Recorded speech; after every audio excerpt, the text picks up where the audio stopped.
Welcome, everyone, to our continued coverage of Axiom Mission 3, also known as AX3.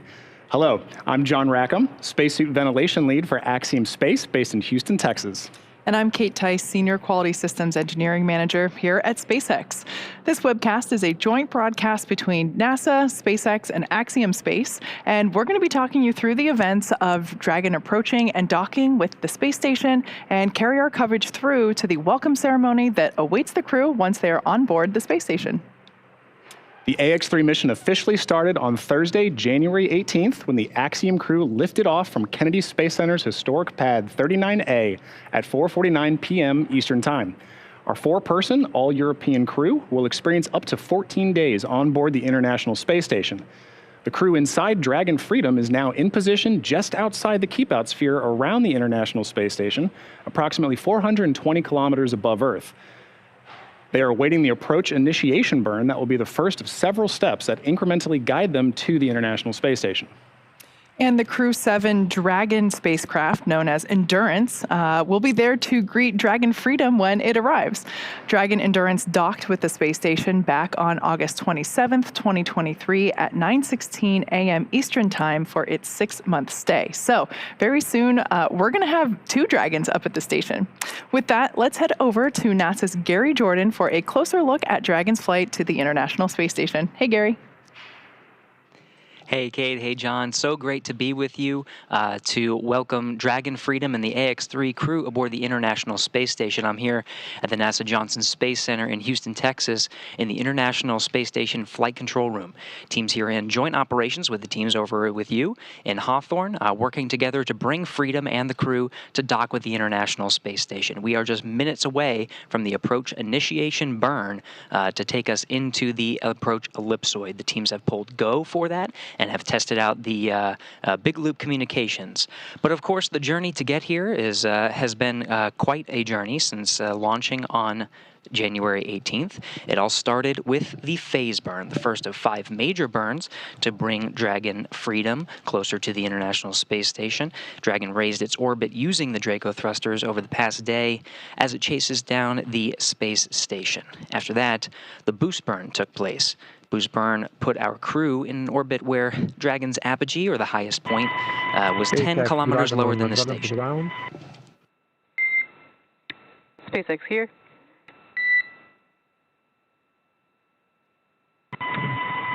For 010 completed, all fuel suited and set. Copy that. Completion of suit don procedure for all crew.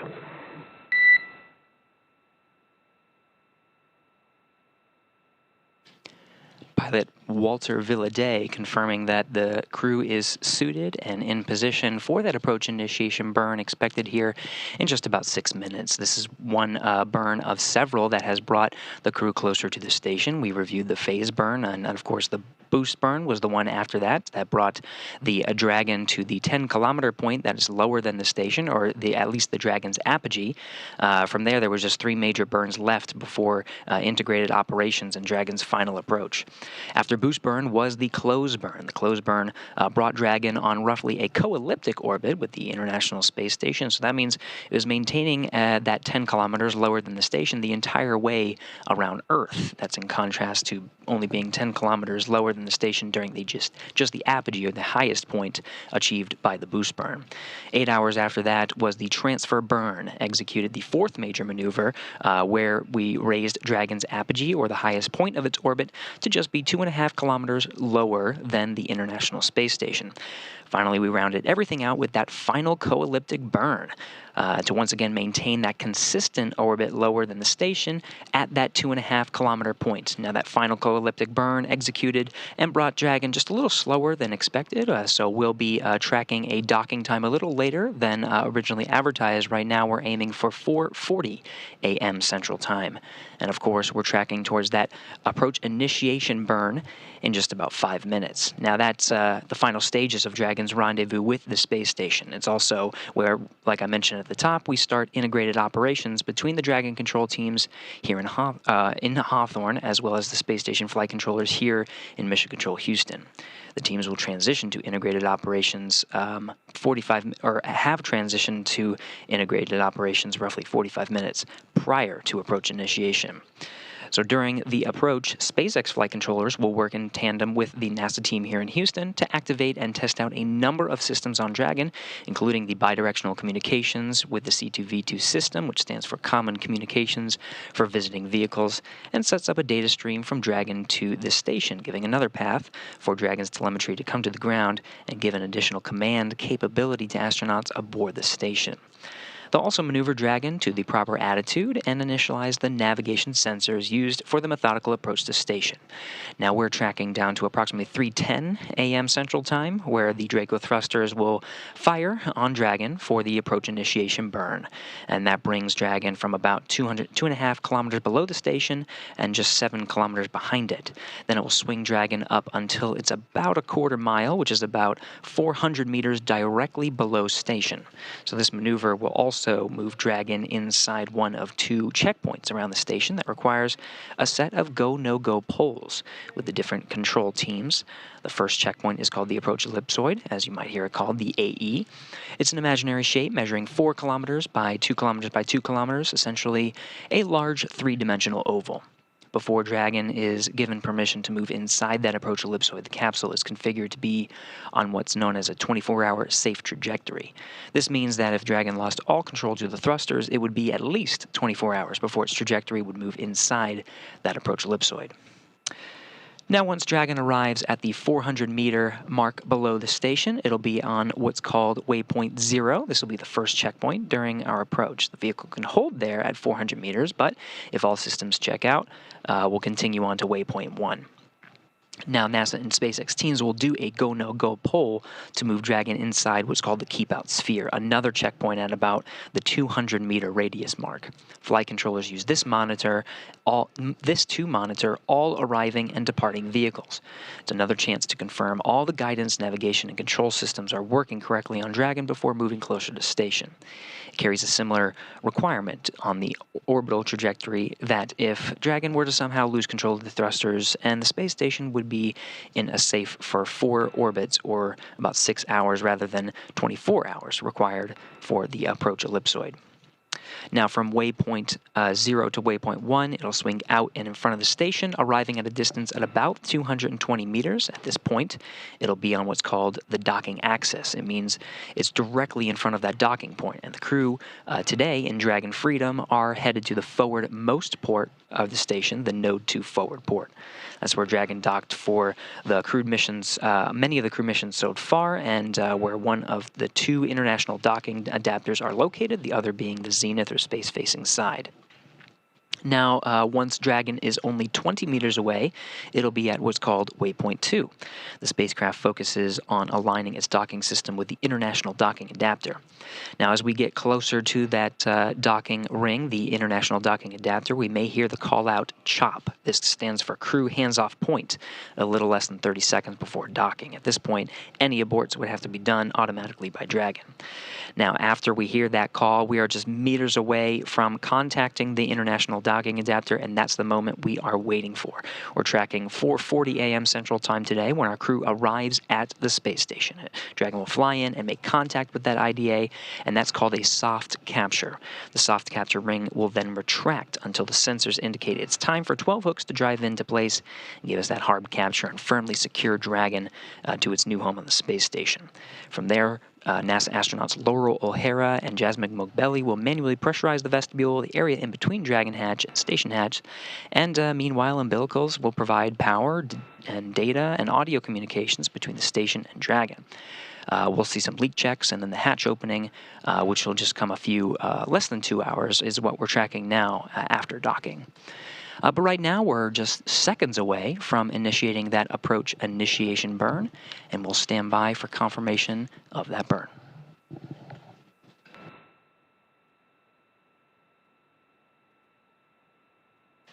And confirmed, Dragon is in approach initiation.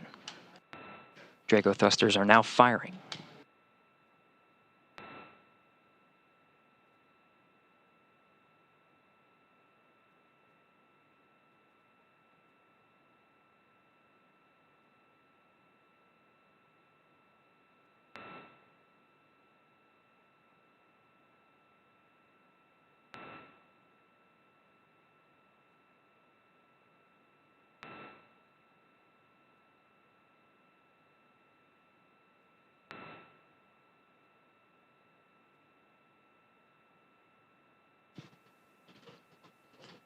Teams are confirming that the trajectory has converged onto waypoint 0. This is an indicating of a good and approach initiation burn. We should hear confirmation reported up to the crew momentarily.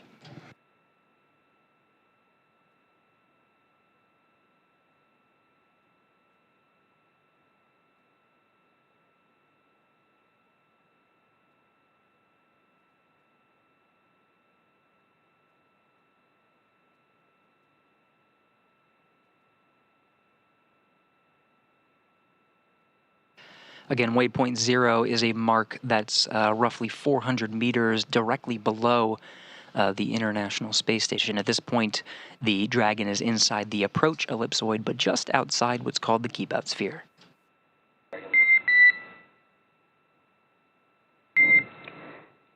Dragon SpaceX, we had a nominal approach initiation maneuver, and a reminder that if our C2V2 link is lost for 10 minutes without ground action going forward, Dragon will perform a breakout. And you've got timers available in your event details to follow along.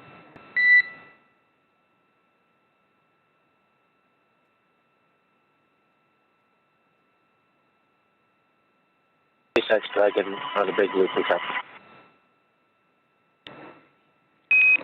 And copy Dragon, just reiterating on the big loop, that was a successful approach initiation burn and proceeding into approach 0 shortly.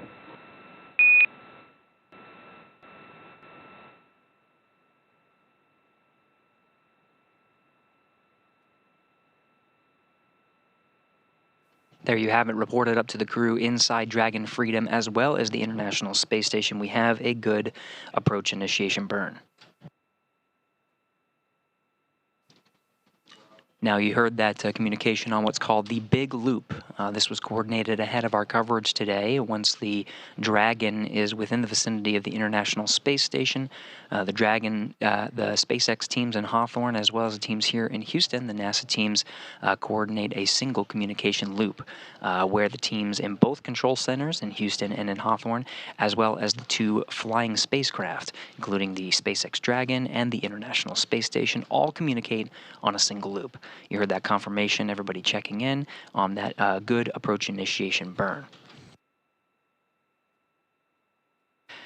Now again, the approach initiation burn takes us towards a trajectory to converge with what's called waypoint 0. This is a marker 400 meters directly below the International Space Station. Along the way, it'll cross what's called the approach ellipsoid. This is another imaginary marker that has its own, that indicates flight rules and requirements for both of the control teams as well as the astronauts flying both spacecraft.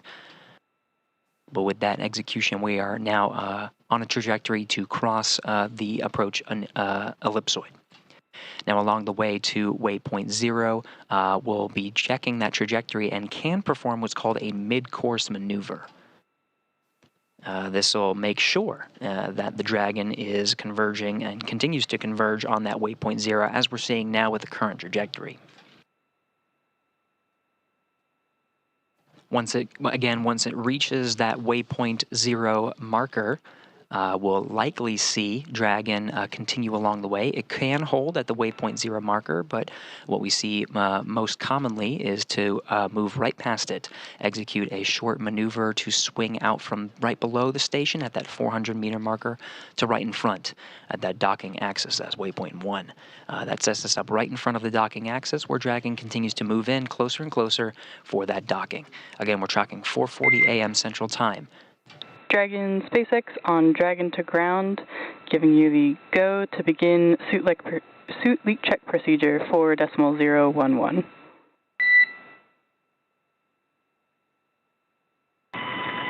SpaceX Dragon on Dragon to ground in work.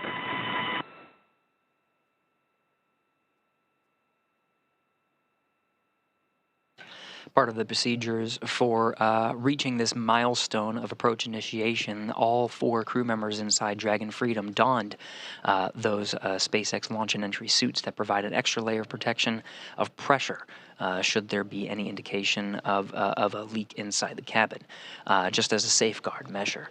But all 4 crew members are currently suited up and in their respective seats, and we're in this position ahead of that approach initiation burn.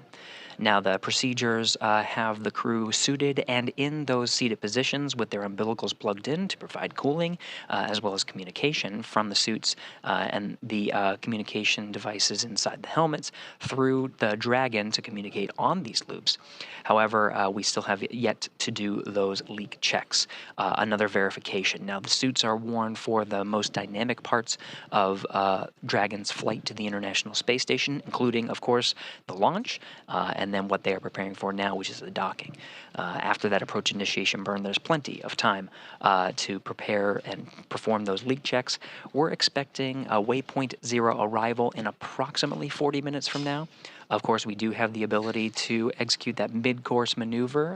If we do execute it, we can expect it in about 20 minutes. Plenty of time for the crew to perform those leak checks.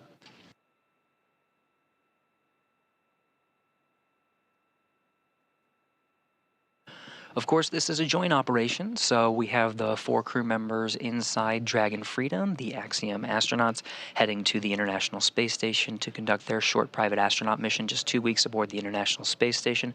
But we have long-duration expedition members aboard the station now. And they are preparing for the arrival of the private astronauts to the International Space Station. Currently timelined for today, Saturday, to support the rendezvous operations, we have NASA's Laurel O'Hara and Jasmine Mogbelli. So they're using a special tool to monitor Dragon's approach. They are 2 of the crew members you see in the front there, next to Commander Andy Mogensen, who is from a European Space Agency astronaut to the right. Ready for suit check.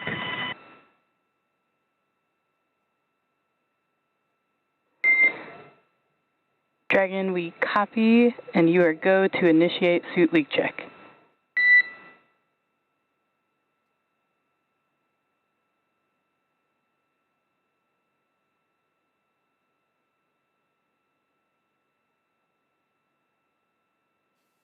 You're seeing a view of the flight control teams in Hawthorne. These are the SpaceX team that are supporting the flight of Dragon Freedom and the Axiom crew inside. Crew Operations Resource Engineer being the voice that you're hearing to the Dragon crew, confirming that they can initiate that leak sequence. They'll get the data there on the ground to confirm a good leak check to proceed towards some of the next milestones. Mid-course expected if we end up executing it in about 18 minutes. Arrival at waypoint 0 in 38 minutes. What you're seeing now is a live view from the International Space Station. We have a tally-ho of Dragon Freedom and the Axiom crew inside. The Dragon is approximately 4 kilometers, is what you're looking at now, 4 kilometers away from the International Space Station. Space Station is orbiting in an orbital daytime as well as Dragon. We're just east off the coast of Argentina on the South Atlantic Ocean.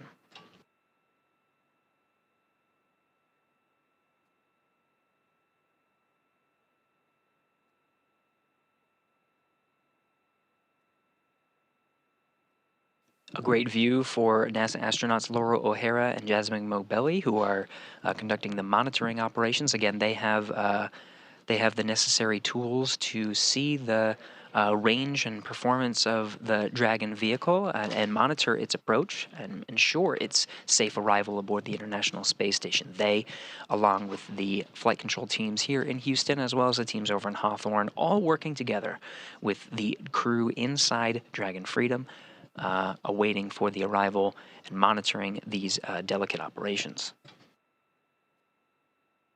Again, we're tracking 4:40 a.m. as our arrival and contact with the forward port of Harmony. That's on the very front of the International Space Station. That's where Dragon Freedom will remain docked for the 14-day stay aboard the International Space Station.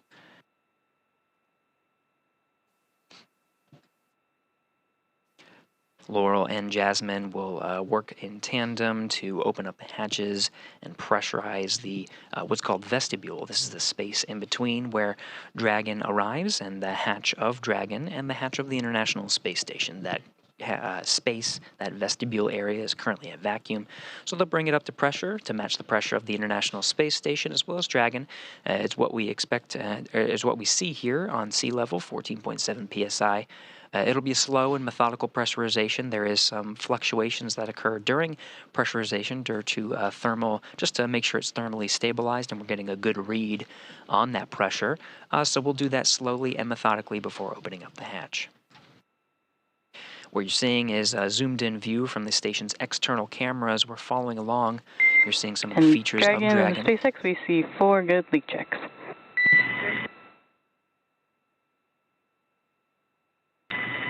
SpaceX Dragon, we do confirm, we see the same.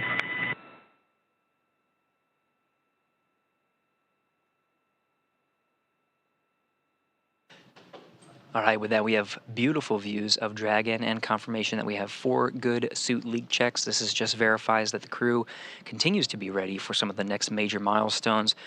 We are well on our way to arriving at the International Space Station later today. And of course, we're working together. We're here in NASA's International Space Station Flight Control Room in Houston, Texas.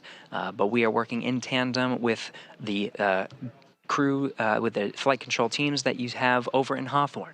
Let's go back over to Hawthorne with Kate and John to check in on the crew and what's happening over there. Kate and John.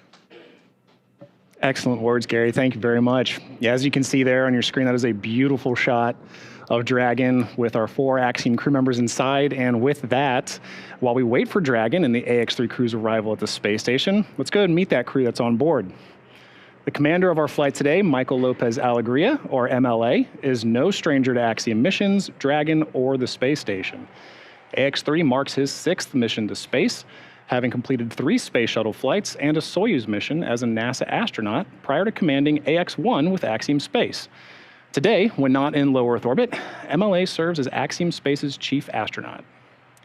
Our pilot on today's flight, Colonel Walter Villade from the Italian Air Force, is taking his inaugural trip to low Earth orbit.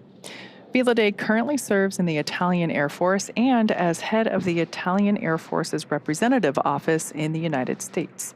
He has completed cosmonaut training as a space engineer, participated in multiple analog training missions, and flown a variety of aircraft and missions as an active flight engineer in the Italian Air Force. Our 3rd crew member for today's mission is Mission Specialist Alper Izirace. Alper is the first Turkish astronaut to go to space.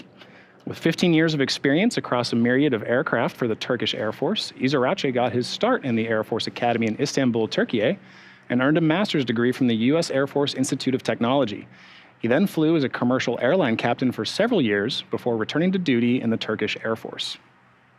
And finally, we have Mission Specialist Marcus Wandt, a lieutenant colonel in the Swedish Air Force. In November of 2022, Marcus was selected by the European Space Agency as an astronaut reserve. However, with the AX-3 mission, he now becomes the first project astronaut in ESA's history, a new designation within their ranks. So, if you couldn't tell by all of those wonderful descriptions, this is really an incredible crew. They are so well prepared for spaceflight, even though only one of them has been to space before. They're all really well trained, and all these years of experience really speak for themselves. It really does, and it really just shows the breadth and the caliber of this crew and how prepared they are. This is the first all-European crew. They're representing 5 nations across them, and with that, they're helping to expand low Earth orbit. All right, now let's talk a little bit about how they got to this point today. So on January 18th, starting their mission, crew wrapped up their pre-flight quarantine phase as they flew, you can see there, from their quarantine facility, got on board their helicopter and flew to their launch pad. You can see them coming over the Cape right there and enjoying the trip, I think, looking at their vehicle for the first time. So fun. Yeah, I can't imagine what's going through their minds right now. You can see a mix of just pure joy and real solemnness as they get to greet their families and wave goodbye to them before suiting up in the LLF. And that's really where we hand over to SpaceX. I love that they were able to fly around the launch pad before getting turned over to the SpaceX crew, which is what we see here. We put them in the Teslas and we drive them over to the Falcon support building, which is where our suit-up room is located. And here we see them walking out of that building after completing suit-up. This is a nice moment here where we get to really see them as their crew on launch day for the first time. They then get back in those Teslas and drive up the about half-mile distance from the Falcon support building up to the launch pad. And these Teslas are actually outfitted with cooling systems within it. So the umbilical cord that they plug into while they're in Dragon, they also get to plug in here as well to help keep some cool air flowing through the suits during this short drive. They then get out of the vehicles. Wow, big smile there. And coming up is one of my favorite moments of launch day. Just this view that they get, and it's the first opportunity that they have to see the vehicle up close on the day that they're going to ride that vehicle into space. You're right, and you can see the crew there so happy. Commander Michael Lopez Alegria and pilot Walter Villaday, and then our mission specialist Alper and Marcus just enjoying their walk down to their vehicle. Yeah, so once they got into Dragon, we have this moment here. Yeah, the successful launch at 4:49 p.m. Eastern Standard Time. Such a beautiful liftoff. It's and again, gorgeous. this is from pad 39A, which is, it's a historic launch pad. This is the launch pad where humans first went to the moon. So I love seeing human spaceflight continue from this location. Especially on a picture-perfect day like that. Yeah, it was really great.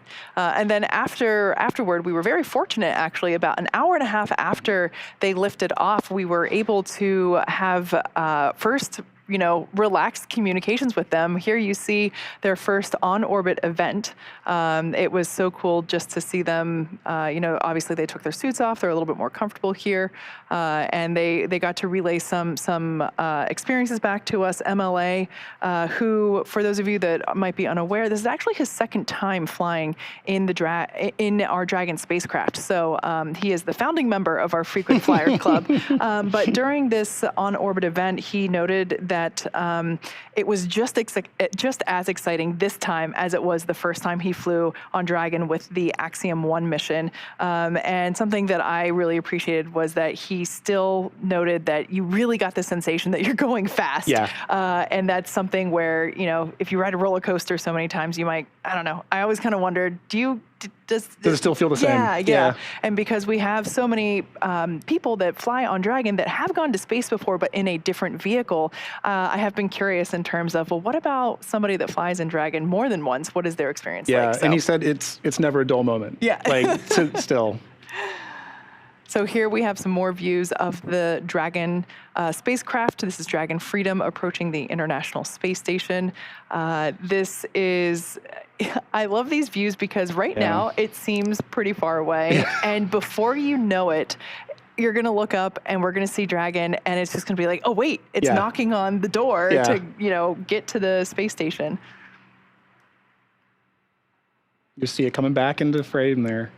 Yeah, so this camera is positioned on the International Space Station, and it is manually I don't want to say removed, but it is the controllers at the International Space Station Mission Control in Houston are actually continually adjusting the angle of this camera because, they're going 17,500 miles per hour here, and Dragon is coming closer, and so they have to keep readjusting the camera to make sure that it stays in view. So that's why it floats out of the frame and then comes back in. And that tracking readjusts to capture it back in frame and allows us to keep good visuals on the vehicle as it approaches. So right now, all 4 crew members are there inside that capsule. We're looking at the capsule from the top down. So we're actually looking straight into the forward hatch. This is the hatch that will be utilized to dock with the space station. And then there's a great view here. The pointy thing kind of at the top there, or what looks like the top to us, that is the nose cone. So that's why there's a bit of an asymmetrical shape from where we're looking, is because the nose cone actually after they get on orbit, we open the nose cone to expose the docking mechanism in the forward hatch. So that's why it's a little bit asymmetrical from this particular view. But all 4 crew members are currently strapped into their seats. We're going to be stepping into some leak checks as they recently donned or put on their spacesuits. We're going to perform those leak checks. As Gary said, we have quite a bit of time here before we move into the mid-course maneuver and eventually hit waypoint 0. So, excuse me. But the crew, they put their suits back on, they're in their seats, and we will perform those leak checks just to make sure that all of the zippers are pulled up into where they need to be, to make sure the visors are clicking shut and in the locked position, really just to make sure that the crew put their suits on the right way. Yeah. That's important because we do put the suit on whenever we're entering more dynamic phases of flight. Right, and that process you just mentioned, Kate, right, that's a huge part of their training, their pre-flight training to get them to this point. They know what to expect to run this procedure while they're on orbit, and so that's going to be something that they don those suits, they do some nominal checkouts, and they run that procedure to make sure that they're doing good. They have trained for that, but of course, trying to get dressed in space completely different. would be a little different than training here. But you're absolutely right, and the crew is trained to assist their other crew members in making sure that all those things are in the right places before they hop back into their seats and put their seat belts or really their safety harnesses. They're a bit more complex than a seatbelt, but so we know that they do go through that training, but it's always different when in space. So speaking of training, as Dragon, as you can see here, actually it looks like it may have floated out of view again, but it'll come back. As Dragon continues its approach, let's talk a bit more about that preparation that the crew went through in order to be ready for this mission. Altogether, the Axiom 3 crew spent about 35 days training inside Dragon, and crew members individually received additional training specific to their role, learning SpaceX protocols, International Space Station systems, and preparing for all the science and outreach activities that they'll be conducting while in space. So you can see here the crew training here at our Hawthorne training centers to prepare for their mission. Our teams here at SpaceX spent the last several months teaching the crew about orbital mechanics, how to live in microgravity, and running simulations of full missions from inside our Dragon training vehicles like the one you see here. The training program includes nearly 100 different lessons covering all aspects of the flight. The team also spent time at the launch pad as well as in the suit-up room and working through emergency procedures that would be necessary in the unlikely of a pad abort scenario. Yeah, I mean, that's a lot of extensive training just for the vehicle alone, in addition to some other systems. But crew also spent extensive amounts of time in historic Building 9 at the Johnson Space Center that you can see there, learning from certified instructors on all critical systems necessary to ensure a successful stay aboard the orbiting lab. The team even prepared for unlikely emergencies and learned how to provide first aid in a microgravity environment. Additionally, they learned how to prepare food and make selections for their meals, as well as learned how mission control operates to better ensure mission success during their flight. They also had a chance to familiarize themselves with the gear that will enable them to document their trip, their research, and help them connect with those back here on Earth during their outreach events. Additionally, ESA and JAXA also play a critical role in cruise training. Each module has its own nuances, so gaining insight into the specialties of their racks and systems is necessary, especially for this particular mission.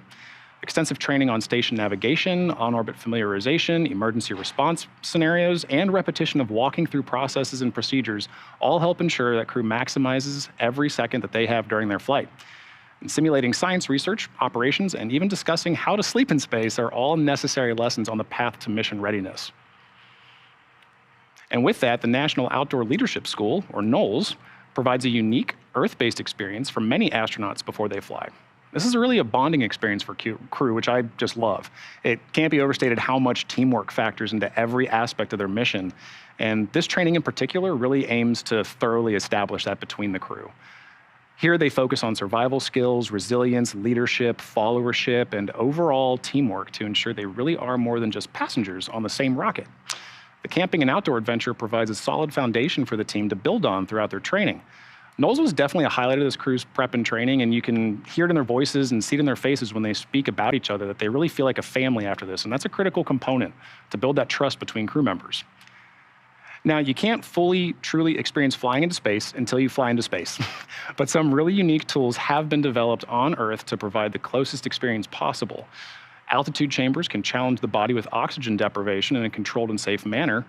And human-sized centrifuges send the crew members for a spin to simulate the G-forces that will be experienced by the body during launch and re-entry. It can be a bit nauseating at times, but it does help the crew know exactly what to expect and be as prepared as possible for what launch day holds.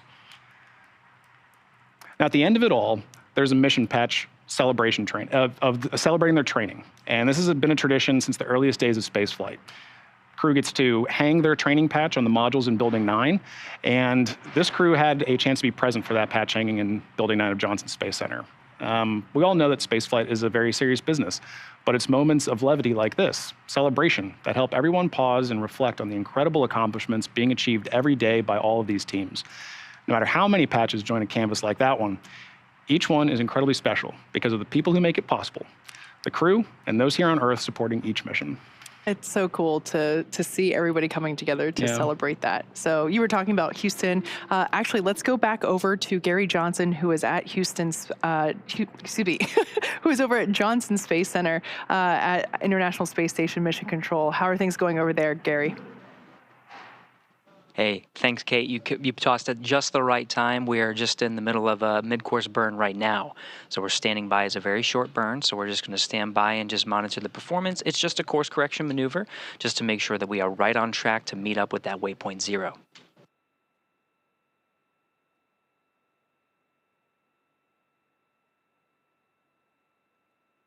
And we're hearing good call-outs. Trajectory has converged onto waypoint 0.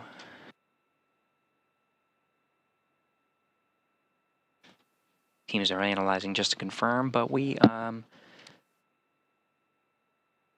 right on track for hitting that milestone. We have a clock on the board here counting down a little less than 20 minutes, and we're expected to arrive at waypoint 0.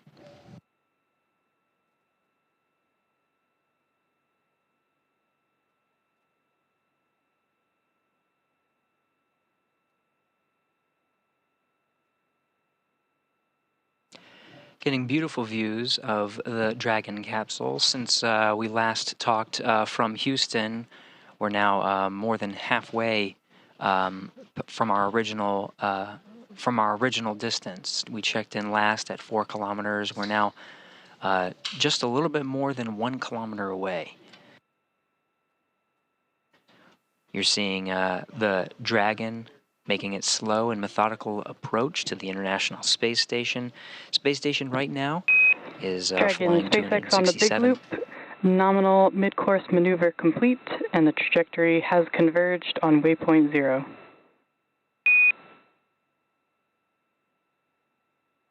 Kelly, thanks.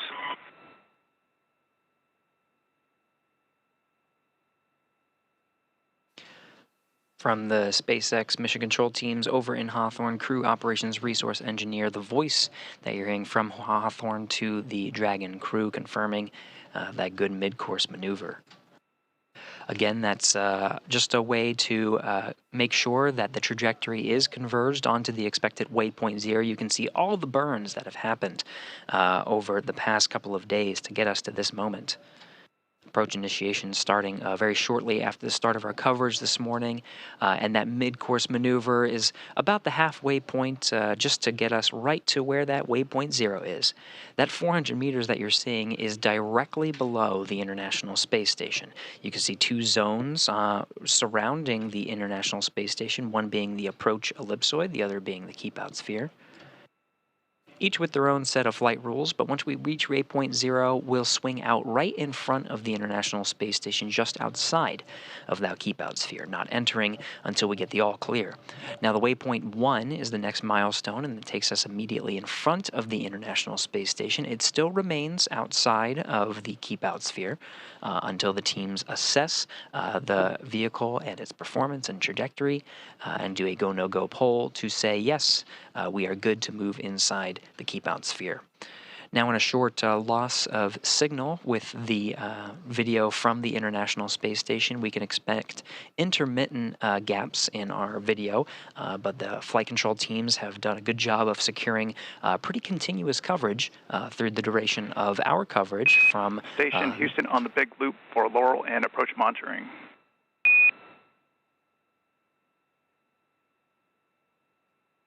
on 2. Dragon range is approximately 1,000 meters. Monitor long-range approach per steps 1 to 4 in 1.102. Dragon approach and retreat monitoring. ISS crew is now primed for vehicle approach monitoring.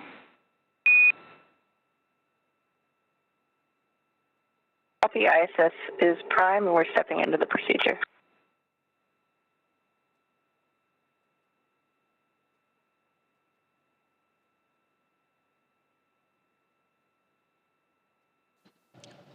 Voice you heard was from here in Mission Control Houston. The flight control room you see on the right of your screen, William Vu, the Capcom here in Houston, and the voice of Mission Control relaying up to the International Space Station teams. It's NASA astronauts Laurel O'Hara and Jasmine Mogbelli that are working to monitor the approach and docking of Dragon today. William being on the far side of your screen. On the very front, you see Flight Director Judd Freeling leading the teams. Expedition 70 are the 7 crew members awaiting the AX-3 crew's arrival to the International Space Station. In the front there, seated. And attitude is as expected. Dragon is facing us. Houston copies. A tally-ho from the crew aboard the International Space Station. Laurel O'Hara confirming she has visuals of the Dragon Freedom as it is now inside 1 kilometer from the International Space Station. Flight control teams tracking a good trajectory. That mid-course maneuver put us right where we need to be, on track to converge with waypoint 0 in almost exactly 15 minutes from now. Again, waypoint 0 being 400 meters directly below the station. Once meeting that point, we can expect very likely to proceed past that waypoint and swing out in front of the station to converge with the docking axis. From there, we'll make a slow and methodical approach inwards to dock with the very forward port of the International Space Station.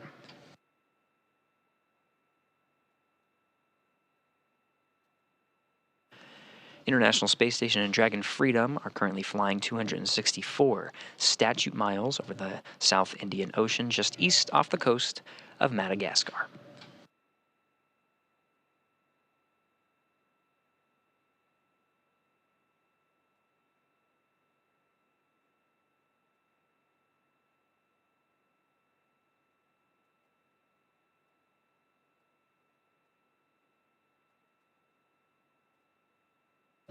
We can expect to be in an orbital daytime for quite some time here. Of course, it being the middle of the night U.S. time.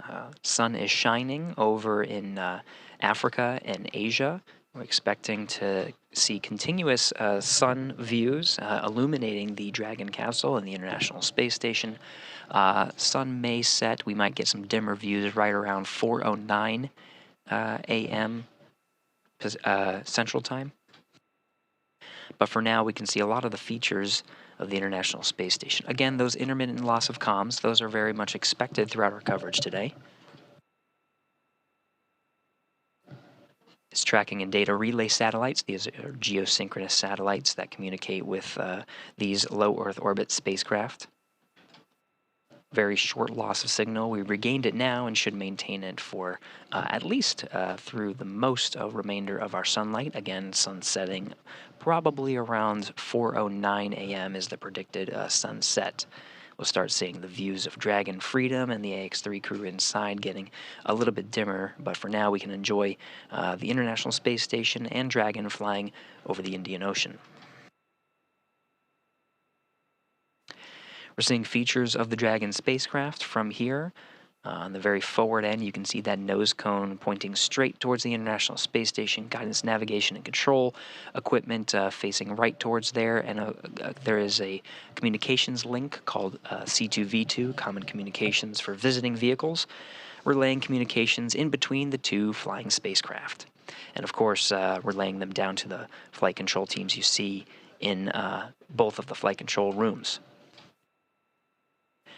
Getting even closer now, we're seeing the flashing docking light that's in the very center of there. You can start seeing the features of the soft capture ring, the gray center that's around the middle there.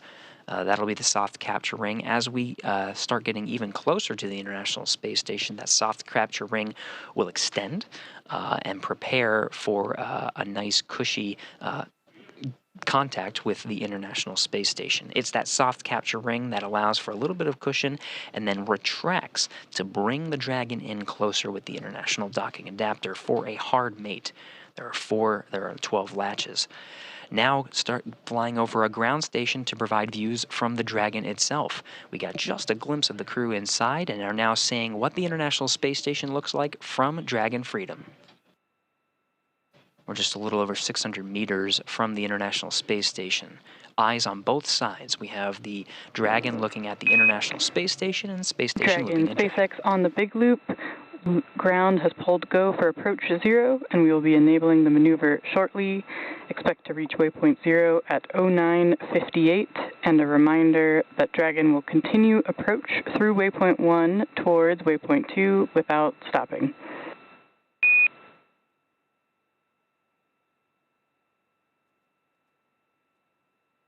SpaceX Freedom, we copy all.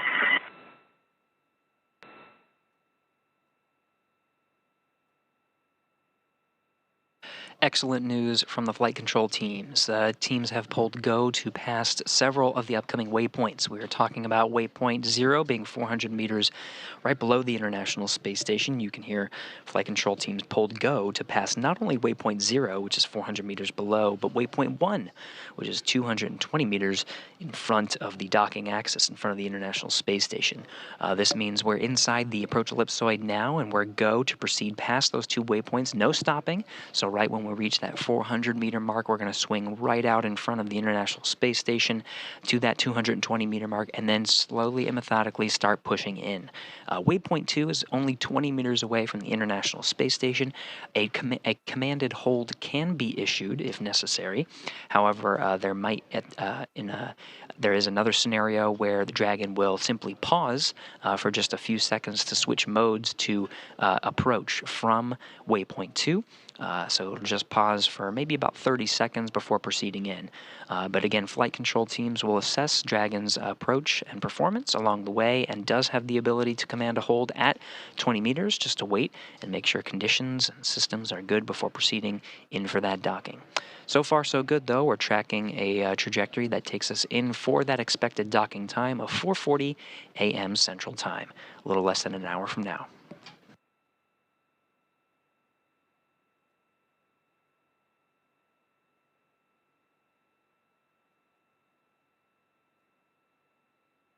Dragon continuing to fly over the Indian Ocean, still seeing those features. You can see the nose cone deployed.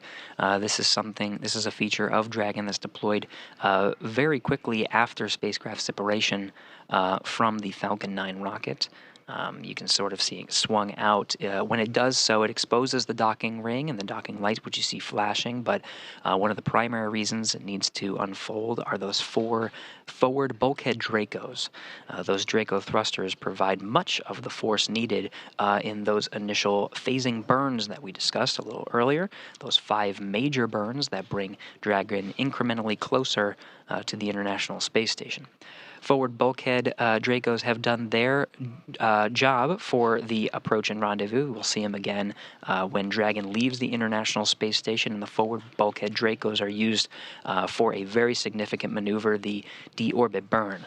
But for now, we'll use the service section Dracos for the upcoming maneuvers, including the approach 0, which is the maneuver right at the waypoint 0 mark, 400 meters below the station, and approach 1 that takes us right in front of the docking axis inwards to make contact with the International Space Station.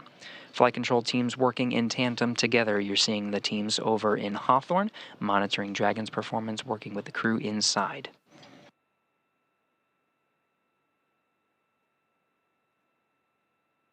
Great views of the International Space Station, only 500 meters away at this point, and you can start seeing the features that make it seem as though the Dragon is right underneath. We're almost there, about 7 minutes away from waypoint 0. This is about what 500 meters looks like. Right now we're over the North Indian Ocean. We're about to cross the southern border of India here soon. Still in an orbital daylight, expecting that sunset in a little less than 20 minutes.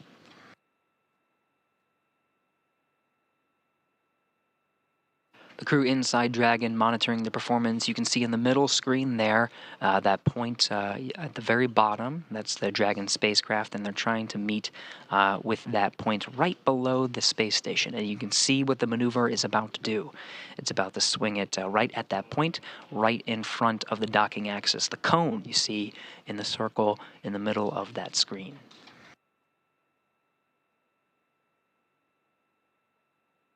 Features of the International Space Station becoming a bit more prominent. The solar arrays on both wings of the space station, to the left and to the right. The forward port, where Dragon Freedom and the Axiom crew will be docking, is at the very tip of this view here.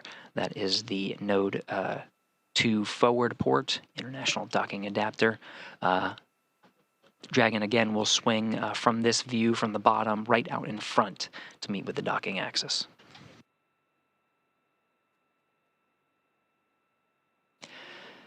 Commander Michael Lopez Alegria on the left of your screen, one of the 4 crew members inside Dragon Freedom, suited up, ready to monitor these operations. Pilot Walter Villaday to the right. Alper Gezeraci is also a mission specialist, as well as Marcus Wandt. The 4 crew members make up the Axiom Mission 3 crew, headed to the International Space Station for a 14-day stay.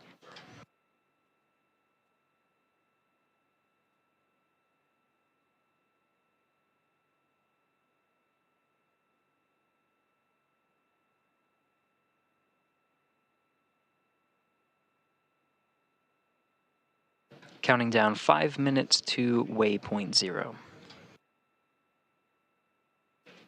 3:58 is the approximate time of executing that approach maneuver. Again, it's the service section Dracos on the outside of the Dragon spacecraft that will take it, that will be fired and make sure that the Dragon converges to waypoint 1, again, right in front of the International Space Station.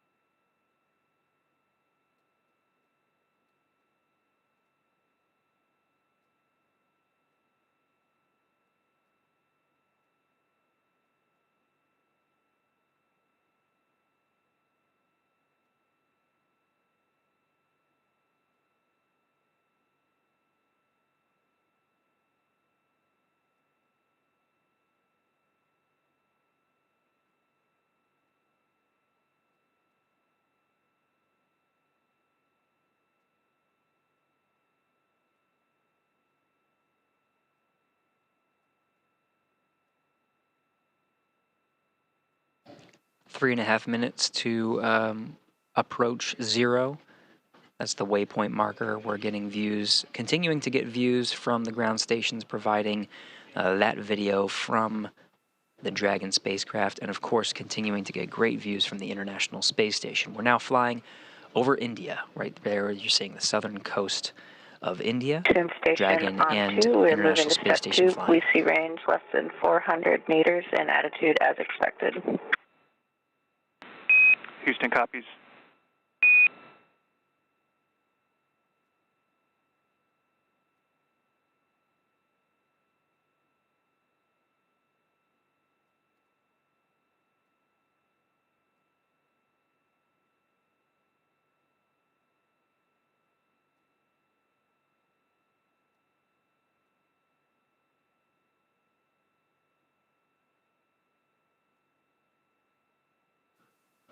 As astronaut Laurel O'Hara confirming the data that she's seeing, again, from inside the International Space Station, she and Jasmine Mogbelli, another NASA astronaut, monitoring Dragon's approach to the International Space Station, confirming the data that they're seeing on their screen.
External cameras on the International Space Station continuing to track Dragon Freedom. Still getting fantastic views as Dragon and International Space Station are flying over India. Dragon is inside 400 meters, just waiting for confirmation of that waypoint 0 and approach 0 maneuver.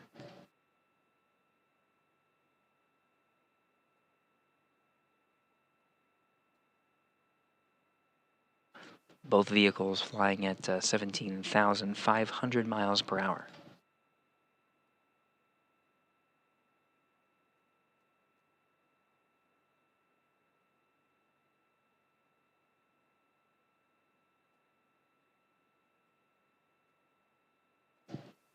And we're just seconds away from converging on waypoint 0, standing by for that approach maneuver.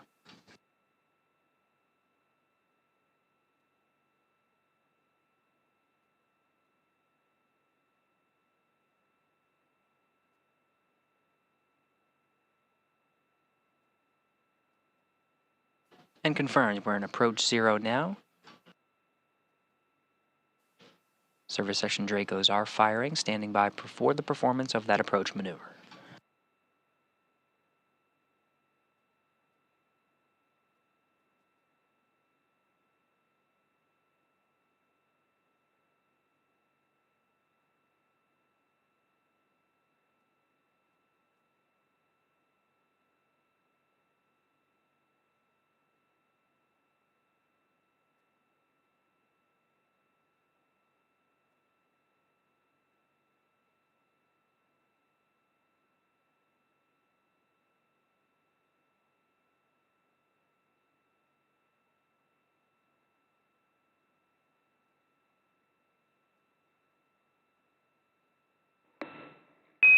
Dragon SpaceX on the big loop.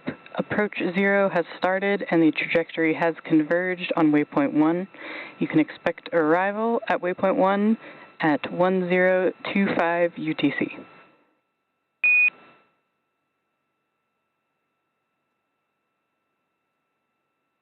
SpaceX Freedom, we copy.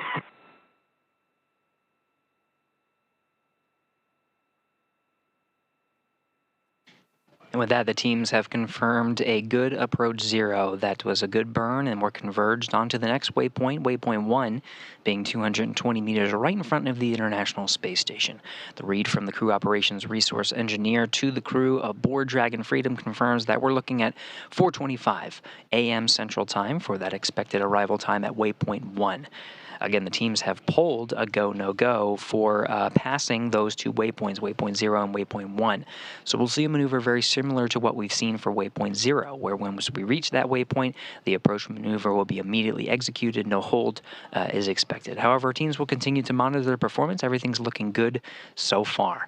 With that, we're just about 25 minutes away from that waypoint 0. So why don't we toss it back over to Hawthorne and check in with the teams over there, Kate and John.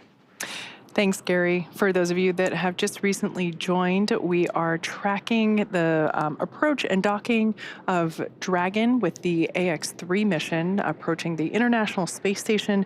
We do expect contact to occur around 2:40 a.m. Pacific, so coming up in about 40 minutes from now. Everything is going really well so far. We are now just past the 400-meter mark, or waypoint 0, heading toward the 220-meter mark, waypoint 1. And as Gary reported earlier, the teams polled yes to not have to stop at either of those waypoints. Those are opportunities for us, if needed, where we can stop there and reset and do whatever course corrections are necessary. But good news, we're able to cruise right through waypoint 0, which is what just happened. We're going to be able to go straight through waypoint 1, which, as I mentioned, is about 220 meters away.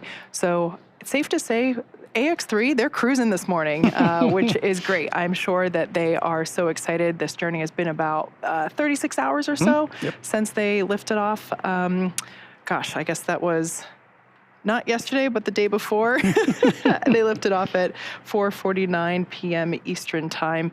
And so, yeah, about 36 hours they've been in Dragon, and I'm sure that they are very much looking forward to beginning all the science and experiments and everything that they are about to embark on for about the next 2 weeks or so. You're absolutely right, Kate. I mean, this crew is ready with this mission. And as you mentioned, right, they're ready to do the science and the research. And we know how core that is to this mission, these particular objectives. And you really can't talk about spaceflight, human spaceflight missions without talking about mission patches. Oh, right? Absolutely. Right? These mission patches are left behind as this lasting reminder of what occurred on the mission and what the crew is doing, and they end up everywhere, and they're definitely in that vehicle. Oh, yeah. And there's going to be more. There's plenty on the International Space Station, and we have them all over our laptops and everywhere. So it's a really big deal for crew to be involved in designing that patch because it's such a lasting mark of their dedication and their hard work.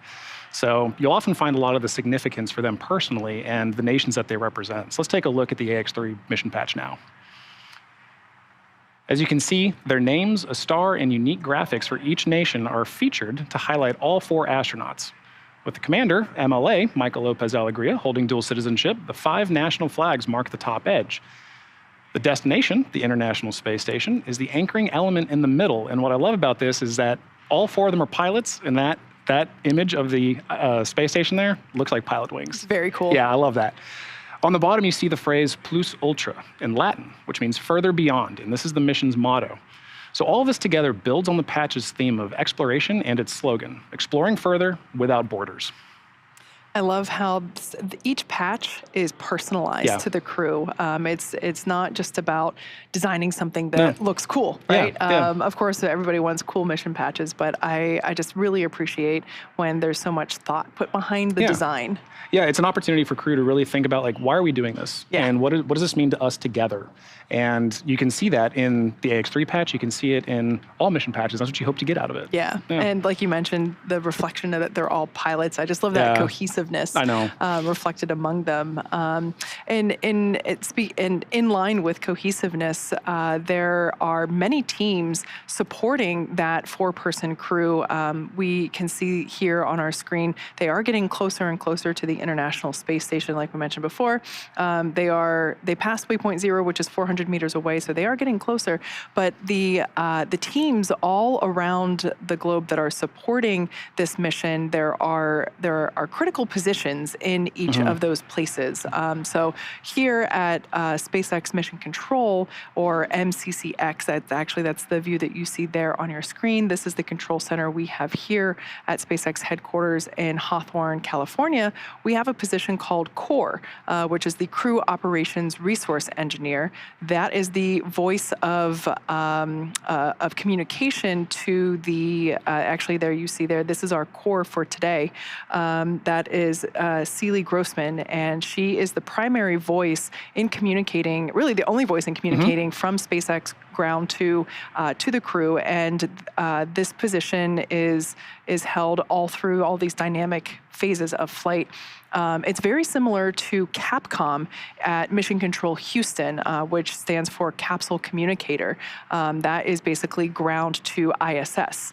Also over at Houston Space Center, we have the flight director that sits next to Capcom. I actually hear a live view of our flight control center, of the Flight Control Center at Mission Control Houston. This is where Gary is reporting from whenever we go back to him.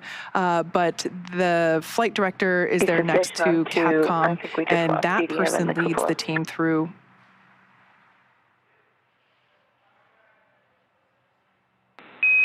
Copy, Laurel. We'd like for you to kill it and restart it.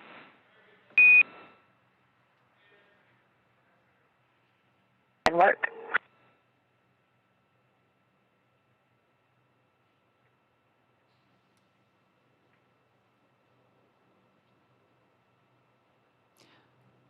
As I was mentioning, next to Capcom is the flight director. That's the individual that leads the team through major milestones. There's also ADCO, that stands for Attitude, Determination, and Control Officer. They handle controls, attitude, orientation of the ISS. There's also VVO, the Visiting Vehicle Officer. How can we restart it?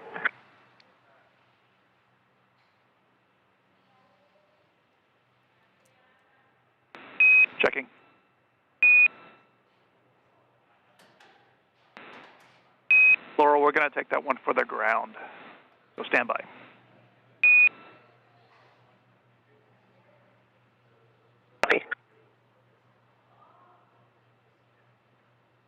So I believe that was Capcom. As I mentioned before, that is the primary voice from Johnson Space Center here, Houston Mission Control to station. And then, of course, there's the flight surgeon, keep continuing to talk about these key roles. Flight surgeon, it's basically, the person that the crew regularly speaks to for scheduled chances of medical conferences. So this is a standard part of spaceflight where we're checking in on the crew and making sure that they're feeling well, and if they're not, assisting them to make them feel better. Yeah, exactly right, Kate. And you might have heard us pausing there a few times, right? And that's to work with exactly what you mentioned, right? It's a single point of communication. Talking to crew is essential for all of these teams to be able to work together. And it's important to have groups like CORE, disciplines like Capcom, to be those single points of voice so that crew and ground teams can work very efficiently together.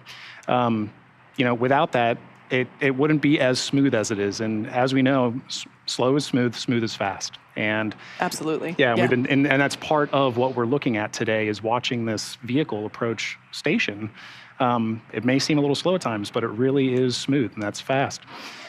And in addition to MCCH that you see on the screen, MCCA is Axiom Space's Mission Control Center in Houston, Texas as well. MCCA is officially certified control center, joining the large network of other control centers supporting the ISS from all over the world. From this secure facility, teams have live access to voice, video, and data from the ISS and can work alongside their NASA counterparts and SpaceX counterparts to run on-orbit operations and monitor every aspect of the mission in real time, 24/7, for the duration of the crew's mission. And similar to like what you were mentioning, Kate, of having a single point inside these control rooms for Axiom, for MCCA, that room is led by Axel, or Axiom Operations Lead. And around the room that you see, positioned around Axel, are other supporting flight controller positions, each responsible for different aspects of mission support. For Axiom, that includes research, communications, medical, integration and stowage, and timeline operations. So when you put all this together, this is really a significant step in terms of getting to low Earth orbit and sustaining low Earth orbit, because it's the 12th ground segment partner for the ISS program. And with this facility, we're providing our customers and the global community a front row seat to the work being done on station. So you were talking about comms. I just for those that might not be familiar, just a quick rundown of what that is that we're hearing. We often start with the Quindar tone, which is that unmistakably unique sound. Beep. Yeah. Yep. And so that is the indicator that some sort of comms is going to occur. So we try to really listen for that. And as soon as we hear it, we try to go quiet to make room for those comms. You then also hear something like Dragon Houston on the big loop. Right. So that is the standard protocol of basically saying, this is the person I'm calling. I'm calling from this place on whatever net it is. So in that case, it would be a flight controller, or in that case, in the example I gave, forgive me, it is 2:10 in the morning here, so my brain might be a little slow, but it is, if I would be Capcom in Houston, I would say Dragon Houston on the big net, basically saying, hey Dragon, I'm trying to get a hold of you, who I am, I'm in Houston, and what net we're talking on. So a little bit of clarification there on why you don't just hear the Quindar tone and then someone saying, hey, we have, something floating around in the cabin, or, that kind of thing. Yeah, and all of these things for supporting missions like this, it's really important for everybody to kind of know what role they play when.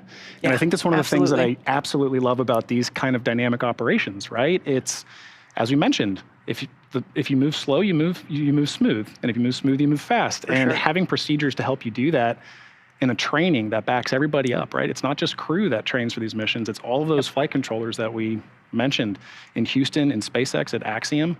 All of those flight controllers need to know what role they play and when they play it. Absolutely. And knowing that allows you to understand, okay, at this critical moment in this flight path, it's my role to kind of lead the team. It's my role to do the communication. And now it's my role to follow. on the sure. team. And I think that's just absolutely amazing part of spaceflight. So in the capsule, our four-person crew of Axiom 3, they are on their way to the International Space Station. We are coming up to waypoint 1, which is 220 meters away from the station. The crew are seated. They are buckled in. They have their suits on. They've gone through... Actually, I'm not sure if they have completed the leak check yet. I'll check on that. But they will be completing a leak check on the spacesuit. And I am hearing that they did complete that leak check and it was successful, so that's good news. But those spacesuits are really important. You know, we heard us mention before that we have the crew wear them during the more dynamic phases of flight, and that's because those suits protect the crew from depressurization events. The suit inflates with nitrox, which is a nitrogen-oxygen mixture, and they are flame resistant. So cool visual here kind of illustrating it. They are custom to each astronaut. It's a single piece suit. The helmets, which are actually 3D printed, are also, I would love to put one of these on one day. They look so cool. They also, of course, have boots and gloves. Those are all attached. They also have a quick disconnect, or a QD, which is located on the right thigh umbilical. That is what provides that nitrox airflow, as well as where the electronics are connected. And that is important because within the helmet, there is a mounted mic as well as their in-ear speakers. So that's where all of that communications connections occur, is that umbilical. And, you know, we were talking about training before and how they practice suiting up, although we mentioned suiting up in space would be a little bit different, yeah. but they are able to actually suit up in less than 15 minutes. So I would feel like, you know, I think about when I'm getting dressed to go skiing, it definitely takes me longer than 15 minutes to get dressed. The challenge is set. Yeah, absolutely. And so the crew practices that. This suit is an IVA, or intravehicular activity suit, meaning it's designed for use only inside of Dragon. The suits will stay on Dragon while the crew is living on the International Space Station. The suits that they will use for their extravehicular activity, or EVAs, aka spacewalks, there are designated suits for those EVAs, known as EVA suits. And the amount of time that they spend in suits varies. As we mentioned before, they wear them during launch, but then whenever we did the on-orbit event with the crew, the day before yesterday, an hour and a half after they lifted off, we had an opportunity to chat with them, and they had already taken their suits off and were in their comfort garments. So ultimately, they have to take everything they need with them in order to be fully self-contained in the Dragon. And yeah, ultimately speaking, the suits are not only do they look cool, they are super functional, and most importantly, they are safe. So yeah, it's nice to see. We don't have the view at the moment. As we mentioned, we're going to lose the views here and there. So when we have the view, we'll be sure to bring it back. The view of hopefully all four of them seated in their seats, and we'll be able to see those suits in action. So with that being said, let's actually check back in with Gary over in Houston for the latest progress with the approach to the International Space Station. Hey, thank you, Kate. Thank you, John. Yeah, we're monitoring inside 10 minutes from reaching that waypoint 1. Now, the teams in Hawthorne and in Houston are currently talking through some options. We talked about passing that waypoint 1. That's still part of the plan, but right now we're under active discussions to potentially hold outside of the keep-out sphere. Now, that waypoint 1 is 220 meters in front of the docking axis. About 180 meters is right at the cusp of that keep-out sphere. The teams may elect to command a hold right around that area just to assess that everything's in tip-top shape before they proceed. So again, we're tracking inside 10 minutes, about 9 minutes from reaching that waypoint 1. The plan is to execute the approach 1 maneuver. That's just firing the Draco thrusters to proceed into the docking axis, but instead of crossing into the keep-out sphere, we'll go ahead and command a hold at about 180 meters. So we're still following along, still gathering the data. Teams are still discussing, but we are good to proceed past waypoint 1, and we'll continue to discuss.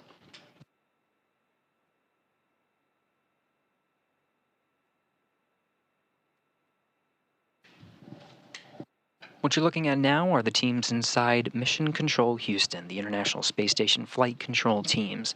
Of course, teams on both on different areas of the United States here in Houston, and of course in Hawthorne, California. The teams here monitoring the International Space Station. Every position you see here staffed is monitoring a different component and contributing information and data and monitoring, making sure everything's good to the flight director. Flight Director Judd Friedling is leading the teams today in coordination with the mission director in Hawthorne, California. A joint operation indeed. The two flight control centers are working in tandem with the two spacecraft in flight in low Earth orbit. That's the International Space Station being controlled out of this room you see here in Houston, as well as the Dragon controlled from Hawthorne.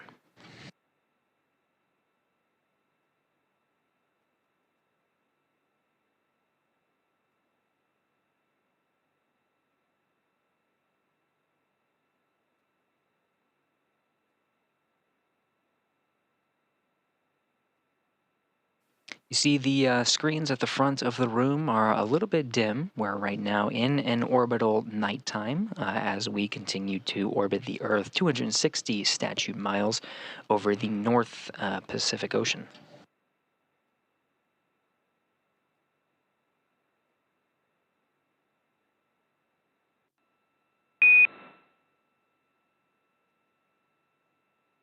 Clear for Freedom. And copy, Dragon. And for your awareness, we are going to proceed past waypoint 1, and then the ground will be commanding a hold at 180 meters in order to work some ISS solar array configuration.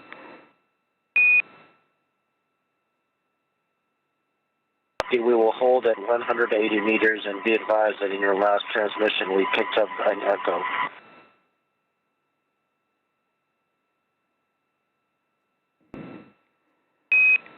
Copy, Dragon. Understand you're reporting an echo, and that's correct. The ground will be commanding a hold post waypoint 1. Okay, for what it's worth, the echo just disappeared in that transmission.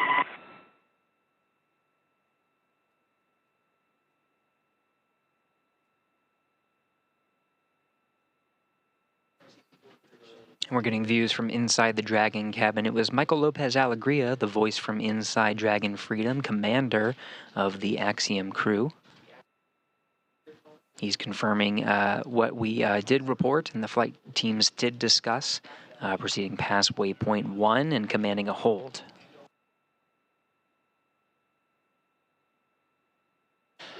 Teams working in tandem just to make sure everything's in tip-top shape before continuing to press on. Again, we're in an orbital nighttime right now over the North Pacific Ocean. Expecting expect a sunrise here at about 4:45 a.m. Central Time. Once the teams hold, we'll continue to keep in touch with the flight control teams and share the latest on docking times and status of the crew.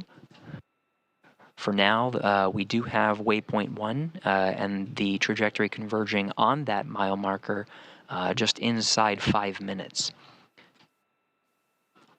Just as a recap, the plan is to proceed past waypoint 1, as the teams have agreed on. That's an approach 1 maneuver, just firing the Draco service, the service section Draco thrusters to push inwards on right alongside the docking axis. This is directly in front of the docking port. But there is sort of an imaginary line around there called the keep out sphere, which is about at the 180 meter mark. The plan right now is to proceed past waypoint 1 at 220 meters, proceed inwards to about 180 meters, and command a hold. From inside the Dragon cabin, you can see sort of the trajectory. When you look at these trajectories and from the displays inside Dragon, what is being calculated in real time are different breakout maneuvers. But right now the plan is to proceed past waypoint 1 and go ahead and command that hold. You can sort of see, though it is in a slightly lower resolution, you can sort of see the docking light on the forward end of Dragon.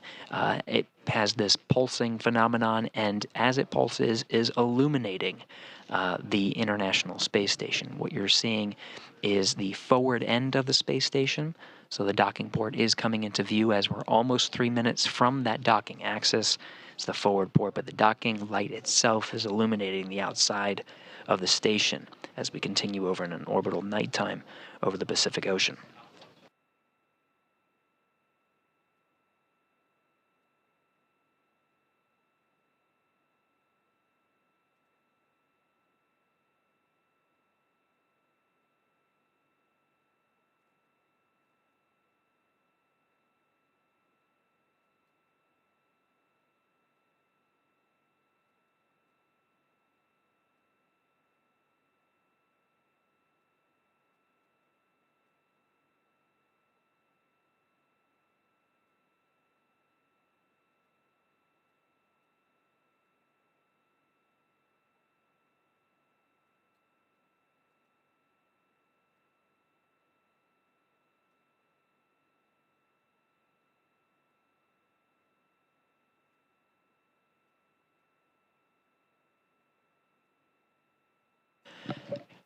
Now we're listening into the flight control teams. Wanted to report some rationale. Again, we're proceeding past waypoint 1, about 2 minutes from now.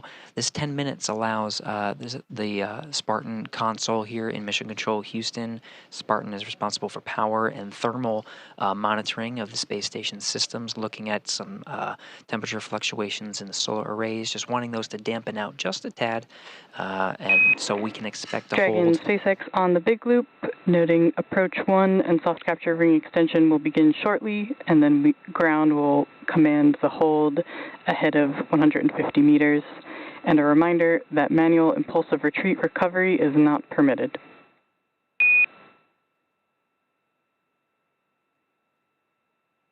Copy all, SpaceX. Crew Operations Resource Engineer in Hawthorne, California, reiterating the plan to the Axiom crew inside Dragon. Again, we're proceeding past waypoint 1 and holding just outside 180 meters.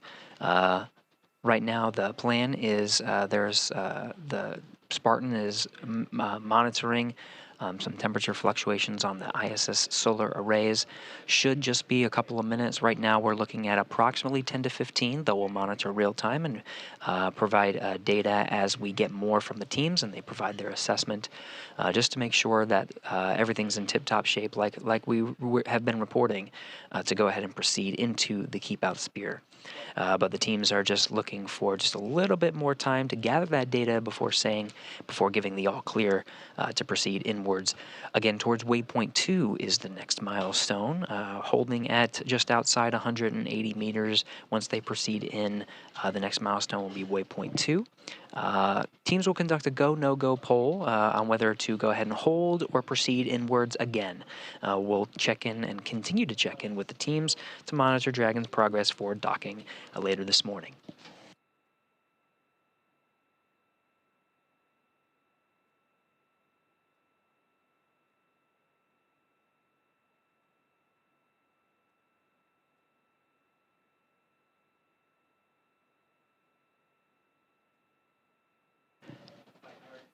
And we pass through waypoint 1, holding for confirmation of that approach 1 performance. 214 meters in closing.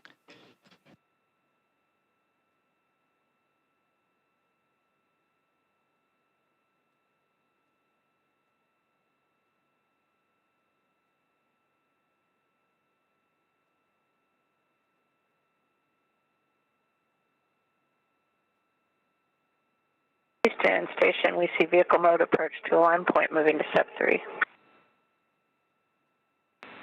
Houston copies.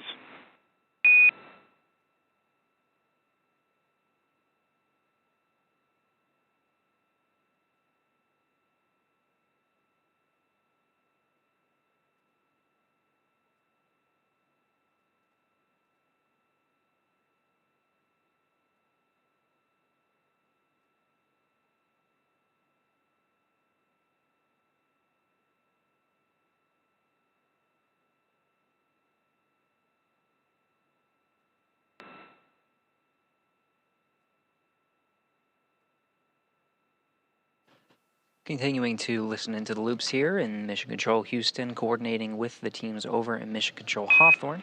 Dragon SpaceX on the big loop. The solar array configuration has been completed, so we will be proceeding with approach 1 and no hold.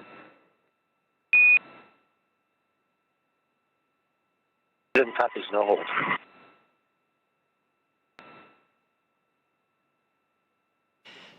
And right on time, the teams, instead of commanding that hold at about 180 meters, right at about the 185 meter mark, laying that we are continuing on forward. Dragon in the corridor, attitude as expected. Houston copies. From inside the International Space Station, Laurel O'Hara monitoring Dragon's approach with her, it's called Rendezvous Proximity Operations Panel. This is providing data to inside the International Space Station, reporting the same data that we're seeing on the ground. We're now inside 180 meters, proceeding inside the keep out sphere. The next milestone will be waypoint 2. Teams will continue to assess the vehicle's performance throughout its progress inwards towards that next milestone and conduct a go, no-go poll to proceed past that waypoint towards docking. That go, no-go poll expected to begin in approximately 6 minutes. They may elect to do it a little bit early, but everything proceeding even better than we were expecting. That monitoring of the ISS solar array seemed to resolve itself, so we're pressing inwards. Everything looking good here from inside Mission Control Houston, but again, we're not the only game in town. Mission Control Houston you see on the right, working in tandem with the teams on the left. With that, why don't we check in with Kate and John over in Hawthorne. Kate and John. Thank you very much, Gary. You know, that was a great example of how you can hear things change dynamically in flight, and with proper training, flight controllers know how to assess their systems and their configurations and make a call on it and move forward. Absolutely, they're the experts. Exactly, exactly. You know, and crew also has been training quite a bit, and in addition to their training for systems like that, they're also training for their research. So this crew in particular is going to be participating in over 30 different scientific efforts over the course of their 2 weeks on the orbiting laboratory. So let's go ahead and highlight 3 from each of the countries who are flying today. First up is the Italian research portfolio. The ISOC system, developed by the Italian Air Force, provides an updated space object catalog and state-of-the-art algorithms for space events. Houston on the big loop, can you confirm you are ready for docking? Sensation, we are ready for docking. With that, at waypoint 2, Dragon will briefly pause to align for docking, then automatically resume approach.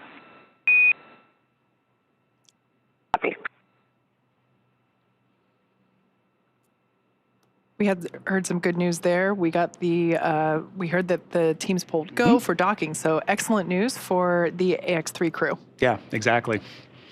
All right, and with that, the ISOC command and control software utilize the Italian Air Force SSA, or Space Situational Awareness Center, as a European hub for assessing re-entry and fragmentation of space objects. The ISOC Services for ISS project is a proof of concept experiment aimed at demonstrating how, in future space missions such as cislunar or Martian, astronauts could be able to obtain near real-time conjunction analysis with limited support from Earth ground segments or even autonomously. Dragon SpaceX on the big loop, soft capture ring extension is complete. SpaceX Freedom, we copy. Good news there. That soft capture mechanism is what will make initial contact with the space station when Dragon is, close enough to touch the station.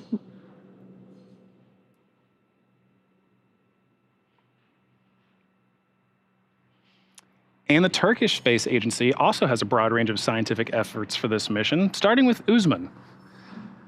Algae have many properties that make them ideal organisms to support humans during long-duration spaceflight missions. Not only could they serve as a nutritional source, included in astronaut menus, algae could also remove carbon dioxide and produce oxygen for spacecraft environmental control systems, help regulate spacecraft temperatures, recycle certain wastes, and even act as a source of fuel. The data generated from this experiment will be used to advance the development of microalgal life support systems for space missions and could impact the design of future carbon dioxide capture, oxygen conversion, wastewater treatment systems, and provide fertilizer options for other agricultural crops grown in space.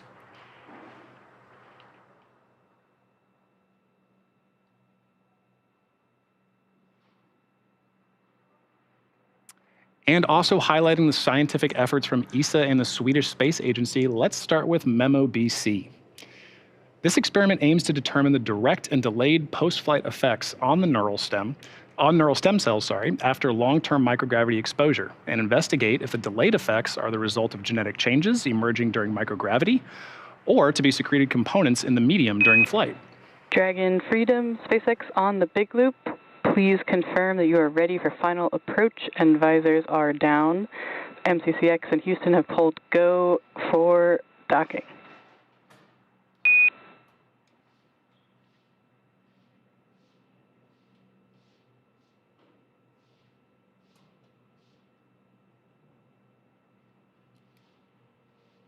SpaceX Freedom, confirm all 4 crew visors down. We're ready for docking. Copy, Dragon, go for docking. Ground will be enabling approach shortly. And a reminder, once you're inside the crew hands-off point, retreat and breakout are not permitted. Copy.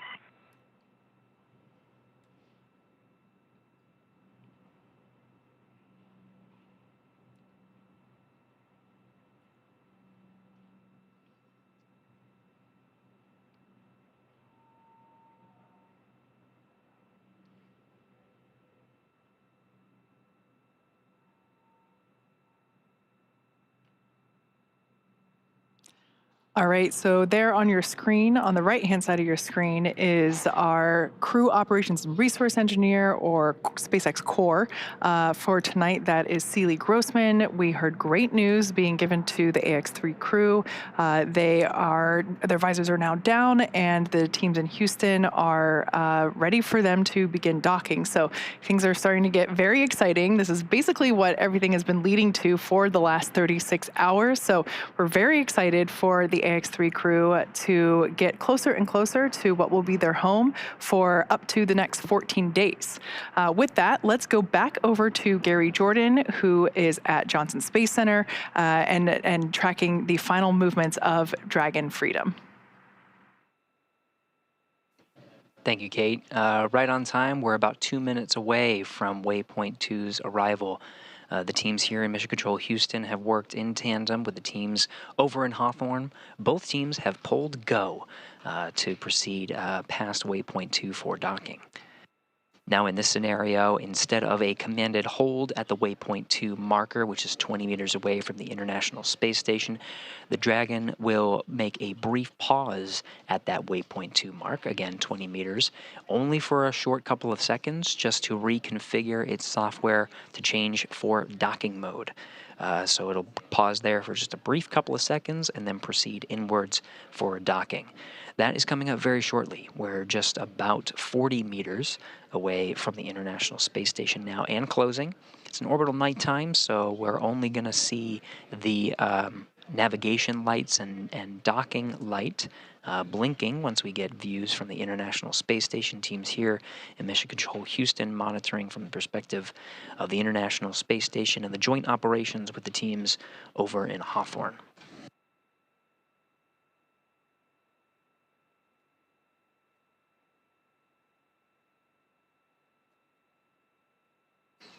Flight control teams reporting that the rate of approach is as expected. Everything's going well. And again, the teams have pulled go to proceed past Waypoint 2, coming up in about 10 meters. We're inside 30 meters. Not only are the teams you see here monitoring the approach of Dragon Freedom and the Axiom crew inside to the International Space Station, we also have NASA astronauts Laurel O'Hara and Jasmine Mogbelli inside the International Space Station monitoring the approach as well. Now getting some views of Dragon. In the orbital nighttime, you can see those service section Dracos firing to keep its attitude right on the docking axis and its range rate as expected. green starboard light and red port light, navigation lights on the forward end of Dragon coming into view. Again, we are in an orbital nighttime, so it is a bit dark. Those specks you see in the frame are dead pixels from the radiation on the camera.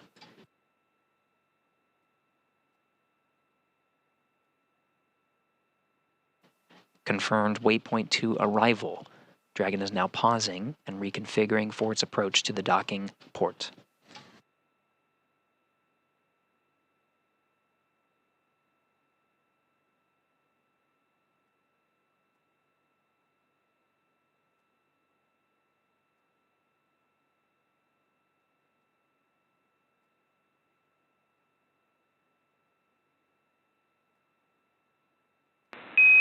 Station Houston on the big loop. Drag is on final approach and is go for docking. Monitor per steps 5 and 6 and 1.102. Dragon approach and retreat monitoring.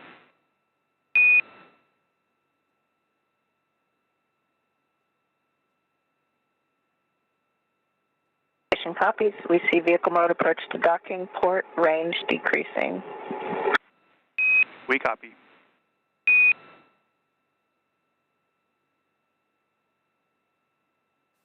The waypoint 2 pause is over, and we're proceeding with final approach, now inside 18 meters from the International Space Station. Copy. Laurel O'Hara, NASA astronaut in the International Space Station, monitoring the approach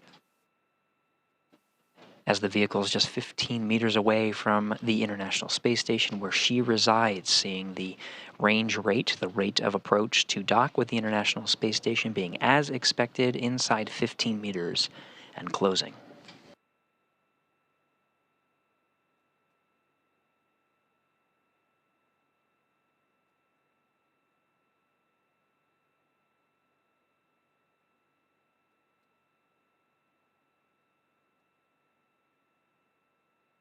A little inside 13 meters, the range rate continues to decrease. That's as expected.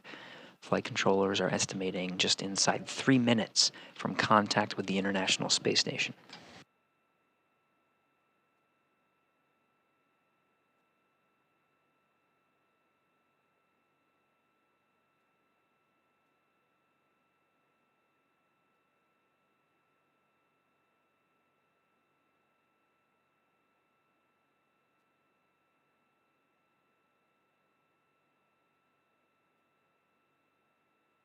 Six freedom is at 10 meters. Copy 10.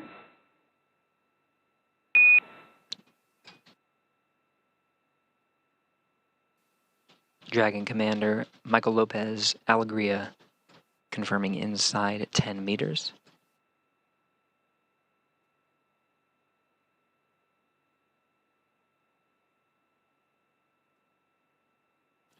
Dragon continuing its approach as expected.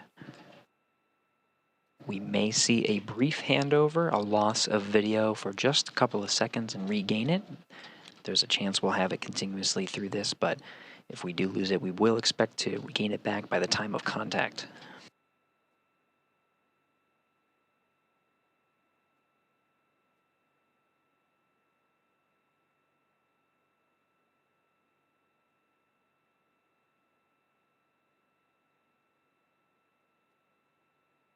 Five meters. Copy 5 meters.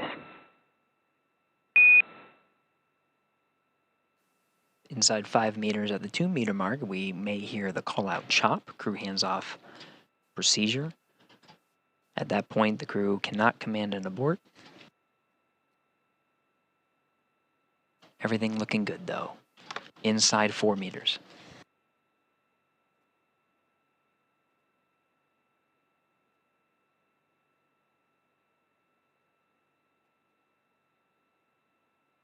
Two meters. Copy 2.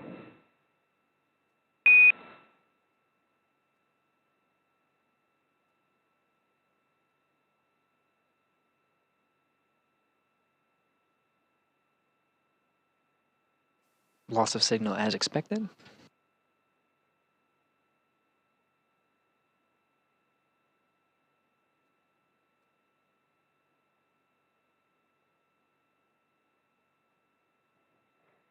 Dragon SpaceX soft capture Contact. confirmed.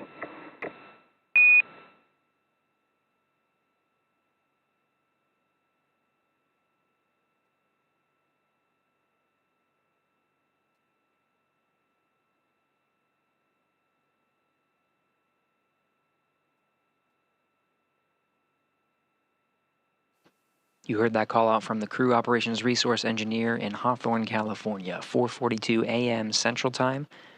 Dragon Freedom has made contact and soft capture with the International Space Station as the two were flying together 262 statute miles over the South Pacific Ocean. Ring retraction in progress.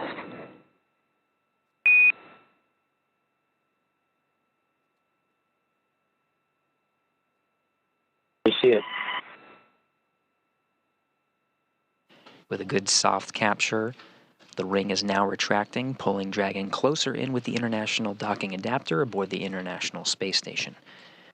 This is part of a series of steps to formally hard mate the Dragon to the International Space Station after the soft capture ring is fully retracted and bringing the Dragon inwards. There is a series of 12 hooks that will secure Dragon to the International Space Station for what's called a hard dock.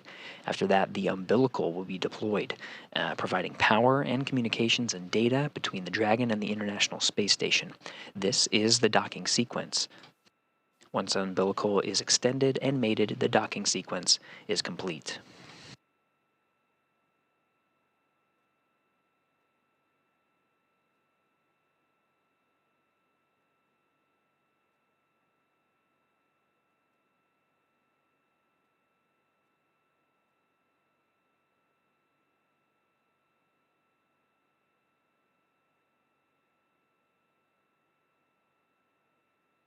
Again, that soft capture time where Dragon made contact and a soft capture with the International Space Station, 4:42 a.m.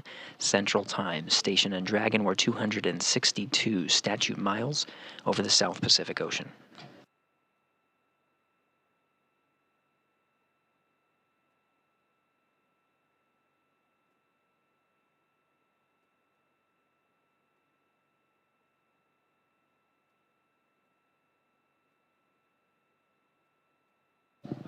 Ring retraction proceeding as expected, getting views from one of the cameras on the Japanese exposed facility on the forward end of the space station, seeing the starboard side of the Dragon.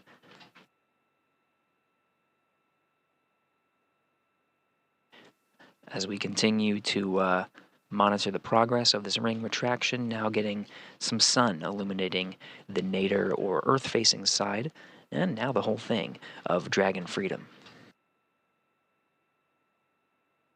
Sun is rising over the South Pacific Ocean as Dragon and International Space Station continue to fly on a southeastern trajectory.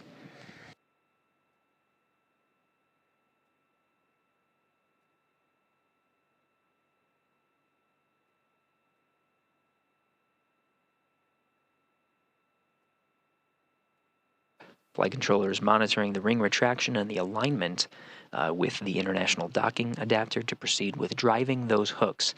They'll be driven in 2 sets, gangs of 6, total of 12 hooks. They'll be driven again 6 at a time. The rated hook indicators are starting to form green, showing some good alignment, still tracking.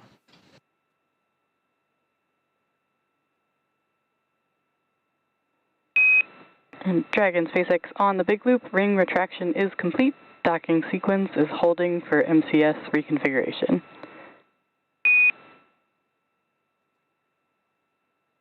SpaceX Freedom, what's up?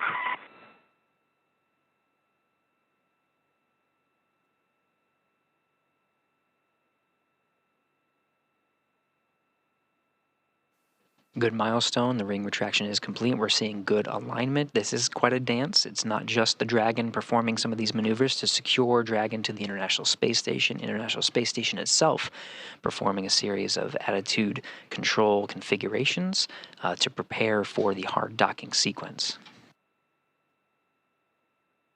Once station's attitude control is configured properly, we'll go ahead and proceed towards the hard docking and driving those hooks.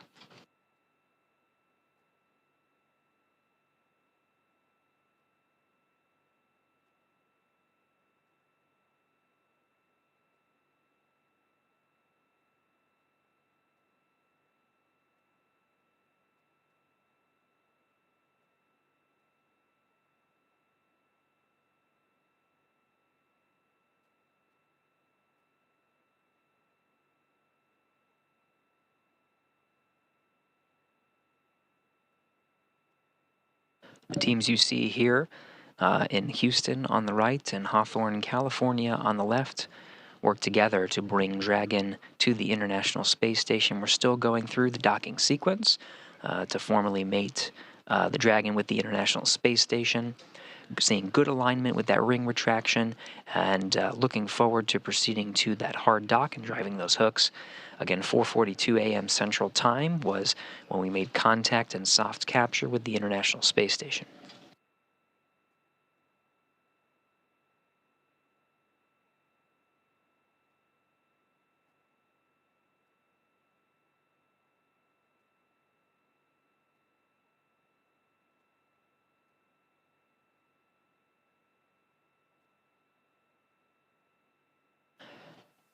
Dragon Freedom coming more clearly into view.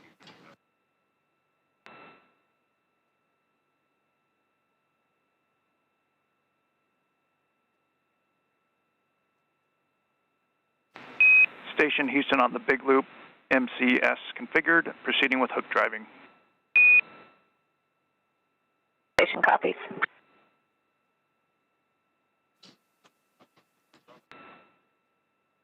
Attitude control configured on the International Space Station side. We're just using the control moment gyros for this sequence.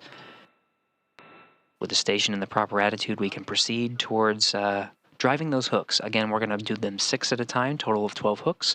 Once both set of hooks are traveling and have secured, that'll complete the hard docking sequence, and then we'll deploy that umbilical. The first set of 6 hooks are currently driving.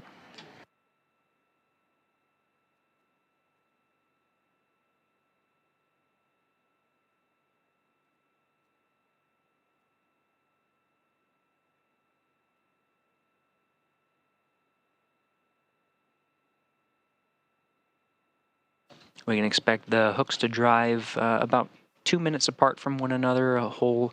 Holistically, we're looking at about 4 minutes of driving hooks. Again, 6 at a time.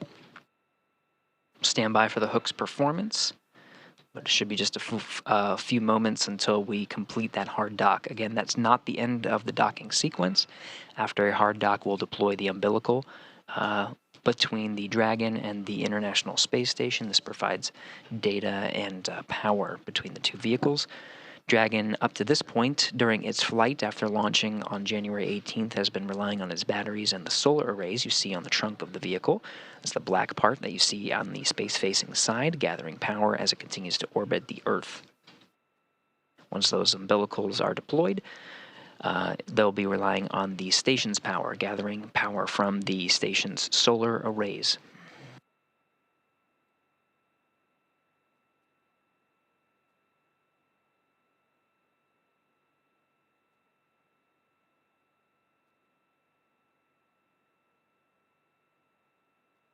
Hooks continuing to drive, seeing a good seal on the International Docking Adapter interface. Again, those first set of hooks are continuing to drive.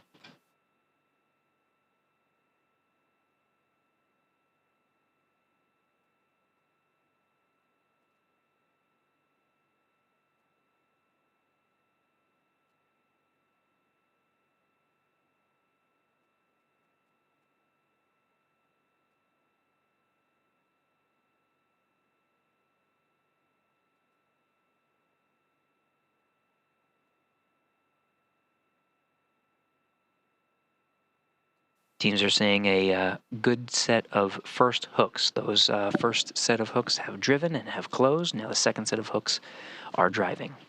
Again, 12 in total. So the first 6 have been secured. The next 6 are driving. That'll complete the hard dock of Dragon to the International Space Station. One more step after that, deploying that umbilical.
Again, we have a soft capture of Dragon Freedom to the International Space Station. That was at 4:42 a.m. Central Time. We're now in the hard dock sequence.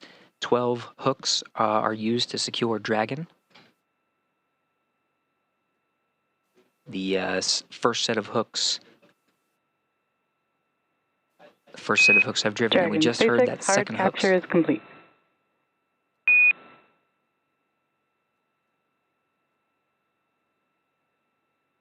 SpaceX Freedom, we copy.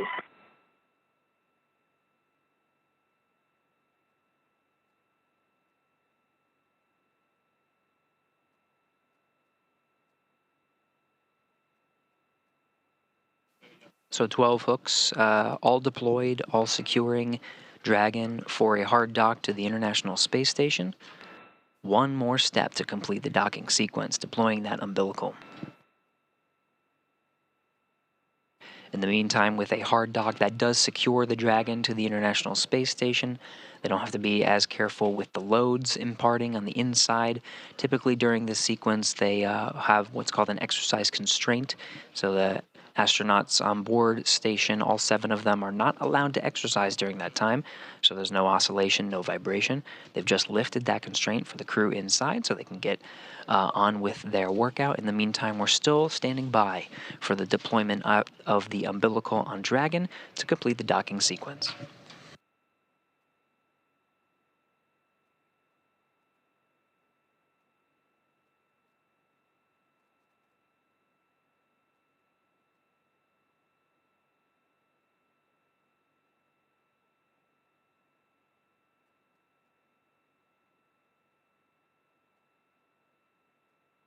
Station on 2, we are stepping out of Dragon approach monitoring.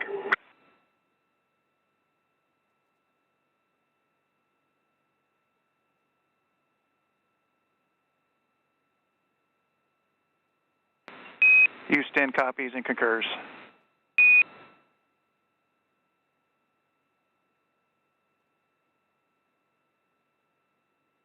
Welcome to Space Station Axiom 3. Looking forward to seeing you soon. Thanks, Laura. We're excited to get started.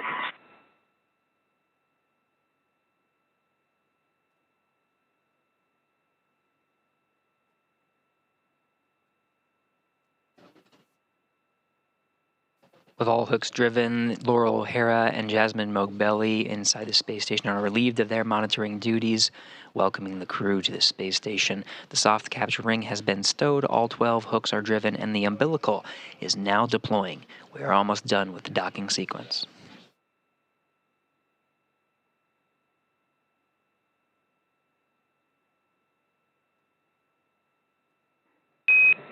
And Dragon Freedom, this is SpaceX. Docking sequence is complete, and the ground will be enabling hardline power and comm connections shortly. You are go to doff your suits per procedure 4.012, and we'll go ahead and make sure cameras are external. 4.010 and work.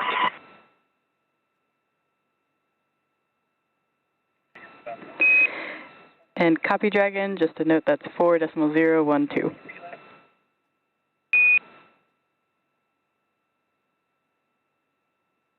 KLV 4.012.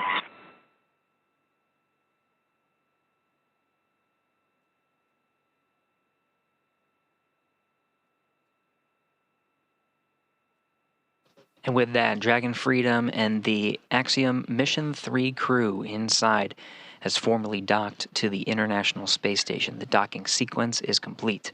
After completing a capture and soft dock at 4:42 a.m. Central Time, all 12 hooks have secured Dragon to the station. The umbilical has been deployed.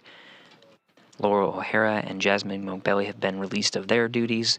The crew inside is able to exercise, inside the space station is able to exercise, and the crew inside Dragon is able to doff their suits or take off their suits. The dynamic portion of docking and the safeguard needed for those suits is complete.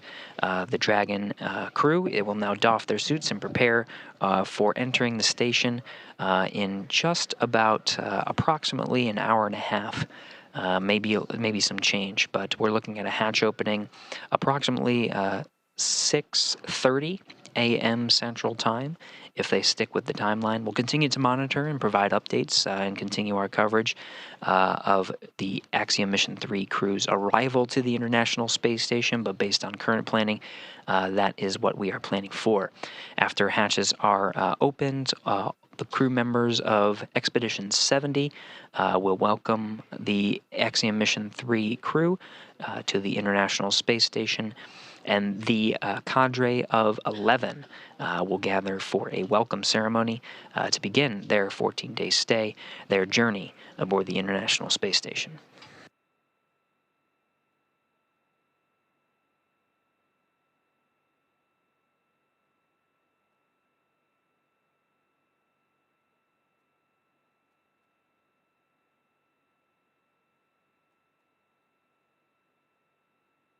Again, teams in control rooms on the International Space Station Flight Control Room on the right, and SpaceX Flight Control team on the left in Hawthorne, California, working in tandem to bring the Axiom Mission 3 crew to the International Space Station, docking at 4:42 a.m. Central Time.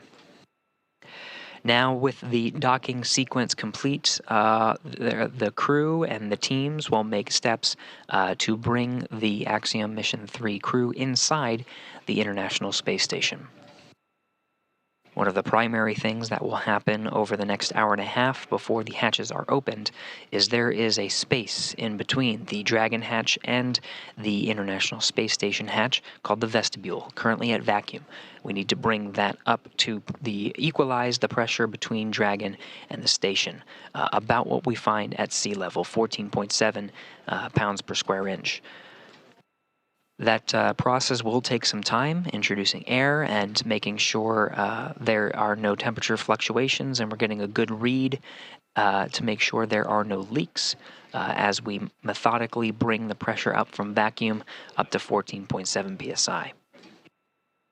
SpaceX Freedom on the big loop, contact from the cabin mic. And Dragon SpaceX, we've got you loud and clear on the cabin mic. Thank you.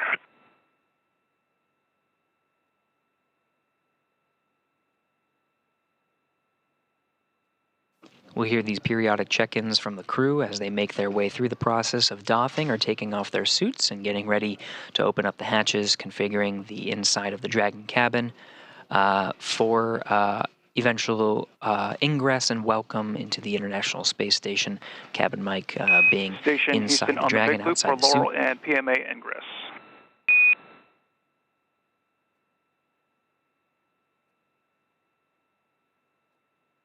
On 2. Okay, Laurel, we give you a go for 2.102, step 1.1, and step 2.2.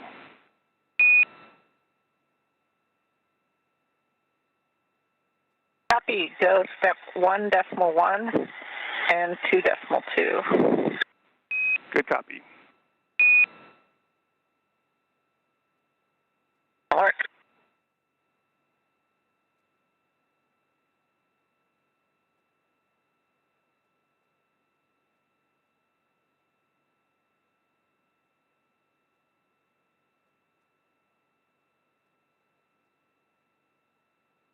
Now, from inside the International Space Station, you're hearing Laurel O'Hara repeating some of the steps on her end.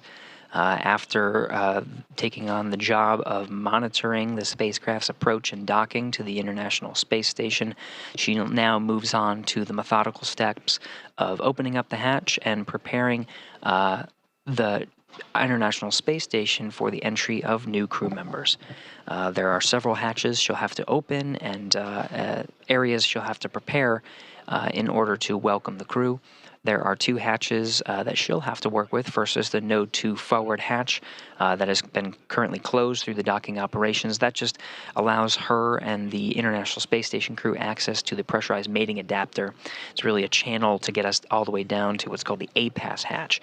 This is the hatch that on the other side is that vestibule currently at vacuum. So she'll be opening up those hatches and preparing the pressurized mating adapter. She'll put some covers on some of the hatches just to minimize bumps and hazards along the way, so the crew can ingress safely into the International Space Station for hugs and handshakes later. If we stick with the timeline, we're expecting that hatch to open in just about an hour and a half, 6:30 a.m. Central Time. But again, we'll continue to monitor and Dragon the crew SpaceX through on their the steps. big loop. If desired, you can reference your procedure 4.400 for monitoring vestibule pressurization. Copy 4.400.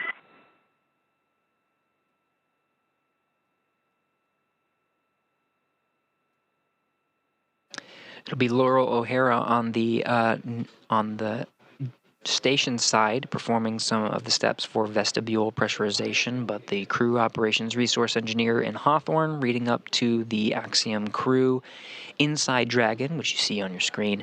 They're able to monitor along as well. That vestibule is that important gap in between the Dragon hatch and the station hatch. Right now at vacuum will take quite a bit to bring up to pressurization. 14.7 psi is a slow With you on two. and methodical process. Station on 2, node 2, forward hatch is open.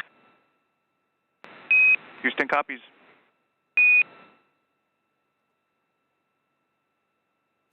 Wasting no time, Laurel O'Hara has confirmed that from inside the International Space Station, that node 2 forward hatch is open. Again, that just allows Laurel some access to the pressurized mating adapter. This is the channel way that brings her to the A-pass hatch. Now, that hatch will not be opened until that vestibule is pressurized. So with access to the pressurized mating adapter, she'll be able to work through the steps to start the vestibule pressurization. Again, it's a methodical process, so from vacuum, it's brought up to a checkpoint at 5 pounds per square inch, and is once that pressure is monitored for just a bit and looks stable to make sure there are no initial leaks, they'll go ahead and introduce air into that vestibule to pressurize it to equalize with the International Space Station and Dragon at 14.7 psi. Meanwhile, inside the Dragon, Axiom crew is doffing or taking off their suits. They'll be changing into their garments and setting the Dragon cabin in such a configuration that it is ready for them to ingress the International Space Station.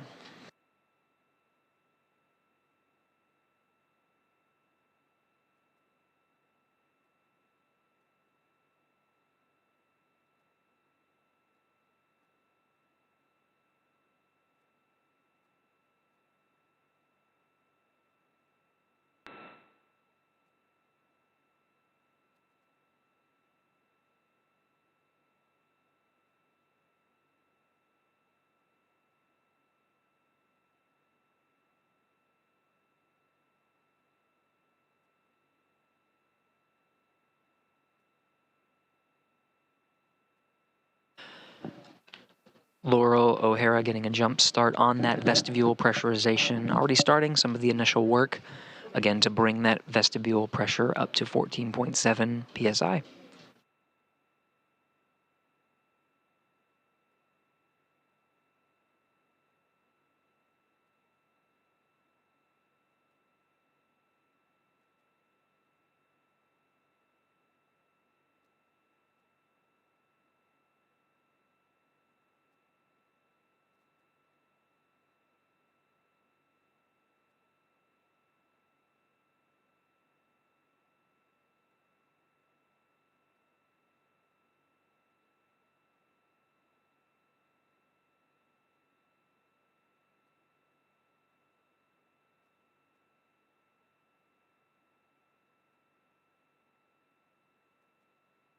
Houston Station on 2, A-pass equalization valve closed at 11:06. Copy 11:06.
Quick recap, Dragon Freedom and the AX-3 crew have arrived at the International Space Station, docking at 4:42 a.m. Central Time.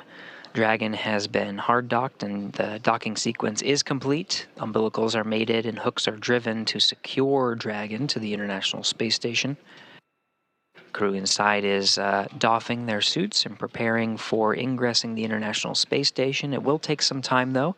On the other side, on the International Space Station side, Laurel O'Hara is preparing the International Space Station and the vestibule in between the hatches of Dragon and Space Station to bring it up to pressure. She's already opened up the forward hatch on the Node 2. There's Dragon also another SpaceX hatch. on the big loop. ISS power connection is established, and our vestibule leak check is in progress.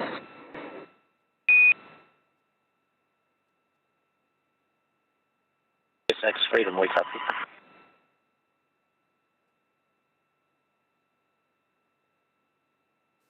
So that confirmation confirms that the link enabled by the umbilical between Dragon and International Space Station is providing good power, good data, looks secure. In addition, Laura O'Hara has again opened up that Node 2 forward hatch and has begun the vestibule pressurization. This is a methodical process, so the first step is to bring it up to about 5 pounds per square inch and leave it there as a hold to make sure that it is not leaking. This is the leak check in its methodical process of bringing up to pressure. We're shooting for 14.7 pounds per square inch. That's what will equalize the vestibule between the station and Dragon. Currently enjoying pressures of what typically what we see here at sea level on Earth. Again, that vestibule pressurization leak check is underway.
For those just joining, we are continuing our coverage of Axiom Mission 3 crew's arrival to the International Space Station. The teams are methodically working to pressurize the vestibule and open up the hatches to welcome the Axiom crew to the International Space Station. Quick recap, the crew arrived. The Axiom Mission 3 crew arrived at the International Space Station, making contact and soft capture at 4:42 a.m. Central Time. At the time, the Dragon and station were flying together 262 statute miles over the South Pacific Ocean. The soft capture ring retracted, bringing the Dragon in towards the International Docking Adapter, and after a good alignment, drove 12 hooks to secure Dragon tightly to the International Space Station for a hard dock. The umbilical was deployed between the Dragon and the International Space Station.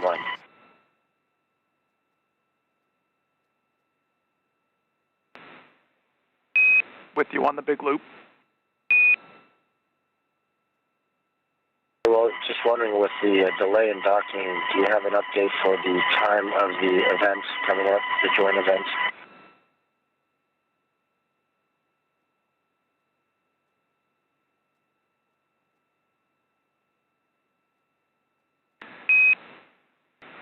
All right, Mike. Can't give you the best estimate right now. What we recommend is getting with the station crew and talking it over, and let us know when you're ready. That's perfect, thanks.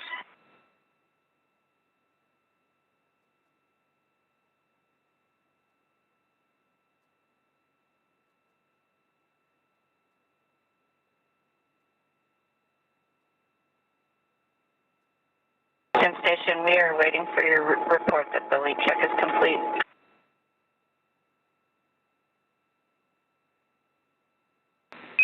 Copy, Laurel. We have about 3 minutes left.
This is Mission Control Houston, standing by, monitoring the chatter here and the progress of the vestibule leak checks and the crew's progress of welcoming the Axiom Mission 3 astronauts aboard the International Space Station. We're looking at about another minute. Dragon SpaceX on the big loop, just looking for a status on suit doffing and if you've gotten into suit drying yet.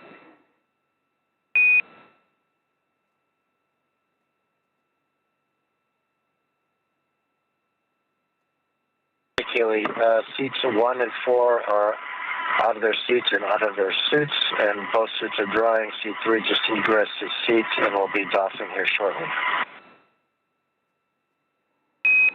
All right, copy that, Mike. Thanks.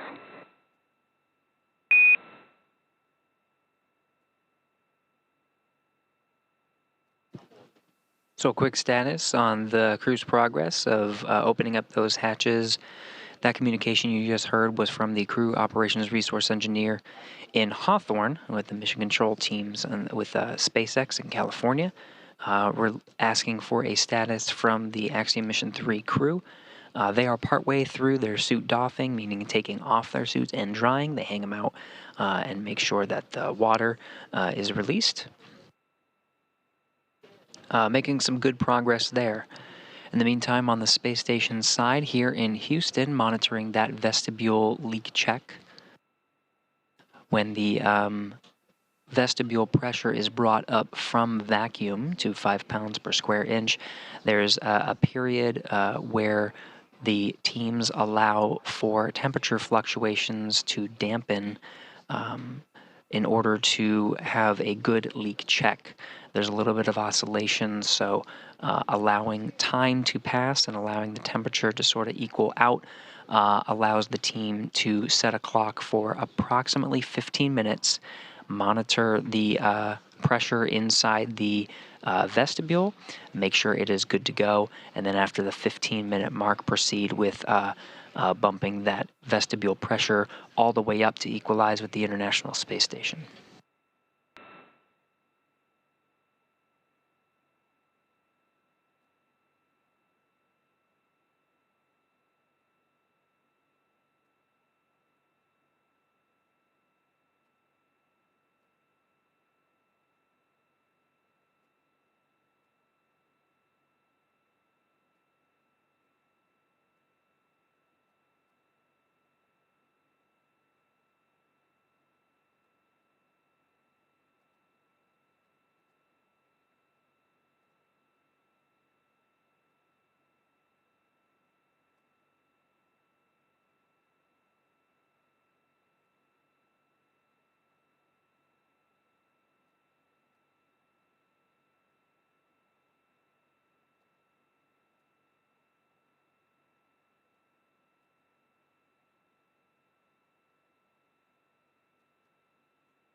Teams working together here in the United States, in Houston, Texas, on the right, International Space Station flight control teams, and NASA's Johnson Space Center monitoring the International Space Station and the pressurization of the vestibule between that spacecraft and Dragon Freedom, welcoming Axiom Mission 3 astronauts to the International Space Station. We're working in tandem with teams over in Hawthorne. And leak check.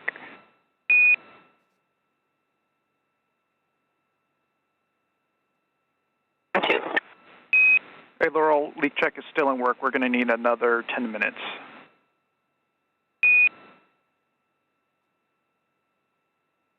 Copy, 10 minutes.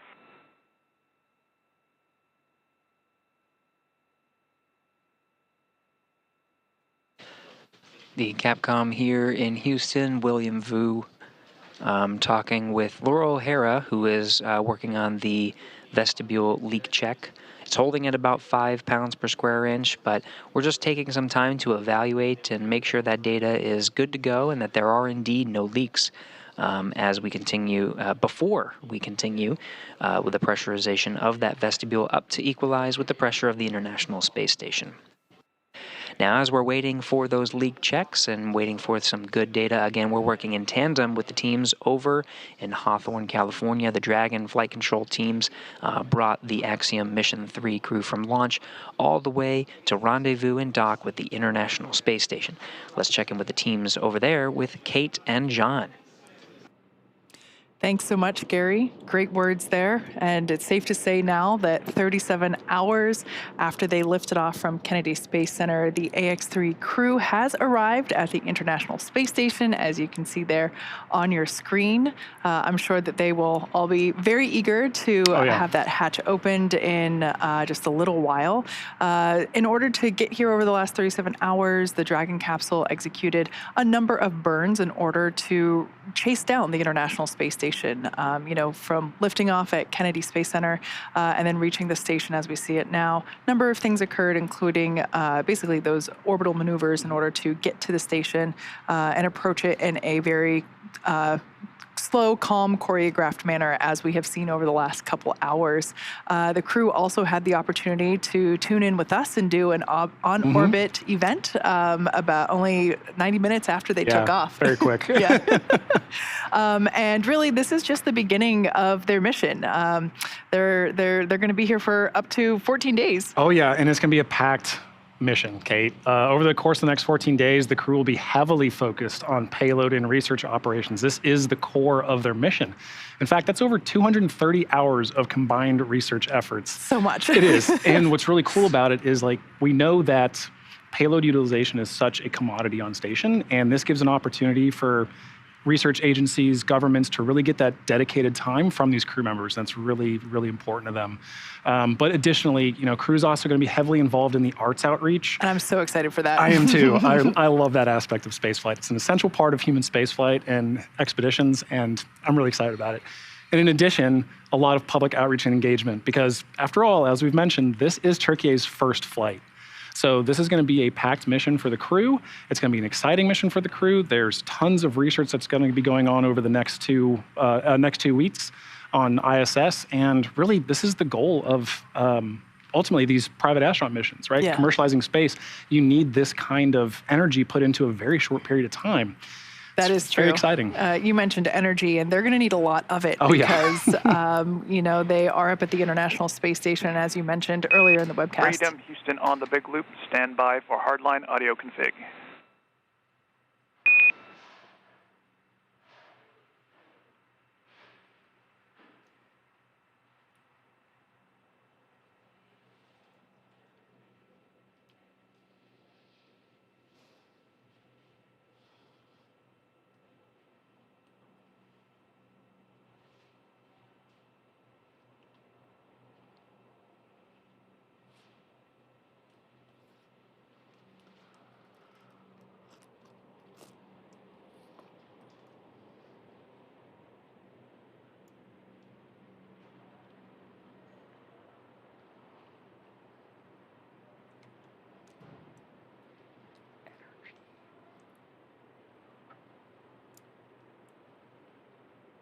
All right, so the folks on board station are continuing to work with the teams in Houston and here in Hawthorne in order to finish the final preparations, both Dragon and on station, for the opening of the hatch. But we were talking about all the work that they're going to have to do, and they're going to need a lot of energy to get through the next 2 weeks because they are up on orbit now. And it's going to be very busy. Yeah. Not only do they have scheduled sleep periods and scheduled meal periods and all that science, they're also going to want to, take an opportunity to sit in the cupola. Actually, in the launch broadcast, there were some very cool words from the AX-2 pilot, John Schaffner, and he said, sit in the cupola as much as you possibly can. Yes. And how could you not, with views like that, how could you not want to take in as much of that as you can, right? And also, while they're up there, they're going to be wanting to take in as much as they can from these other crew members. Absolutely. Right? We have 2 Dragons on board. Mm-hmm. Yeah, that's a packed ISS. Yes. And they're going to want to get as much as they can and take that back home and talk to their nations about that. Yeah, for sure. So, talking about that crew, while we're waiting for Dragon and the AX-3 crew to actually go through the hatch and meet the rest of the ISS crew, let's go ahead and meet this AX-3 crew. So the commander of our flight today, Michael Lopez Alegria, or MLA, is no stranger to Axiom missions, Dragon, or the space station. In fact, AX-3 marks his 6th mission to space, having completed 3 space shuttle flights and a Soyuz mission as a NASA astronaut prior to commanding AX-1 with Axiom Space. And today, when not in low Earth orbit, or docked to the to the ISS. MLA serves as Axiom Space's chief astronaut. Our pilot on today's flight, Colonel Walter Villadei from the Italian Air Force, has taken his inaugural trip to low Earth orbit. Villadei currently serves in the Italian Air Force and as the head of the Italian Air Force's representative office in the United States. He has completed cosmonaut training as a space engineer, participated in multiple analog training missions, and flown a variety of aircraft and missions as an active flight engineer in the Italian Air Force. Our third crew member for today's mission is Mission Specialist Alper İziraçe. Alper is the first Turkish astronaut to go to space. With 15 years of experience across a myriad of aircraft for the Turkish Air Force, İziraçe got his start in the Air Force Academy in Istanbul, Turkey, and earned a master's degree from the U.S. Air Force Institute of Technology. He then flew as a commercial airline captain for a number of years before returning to duty in the Turkish Air Force. And finally, our mission specialist, Marcus Wandt, a lieutenant colonel in the Swedish Air Force. In November of 2022, Marcus was selected by the European Space Agency as an astronaut reserve. However, with the AX-3 mission, he now becomes the first project astronaut in ESA's history. This is a new designation within their ranks.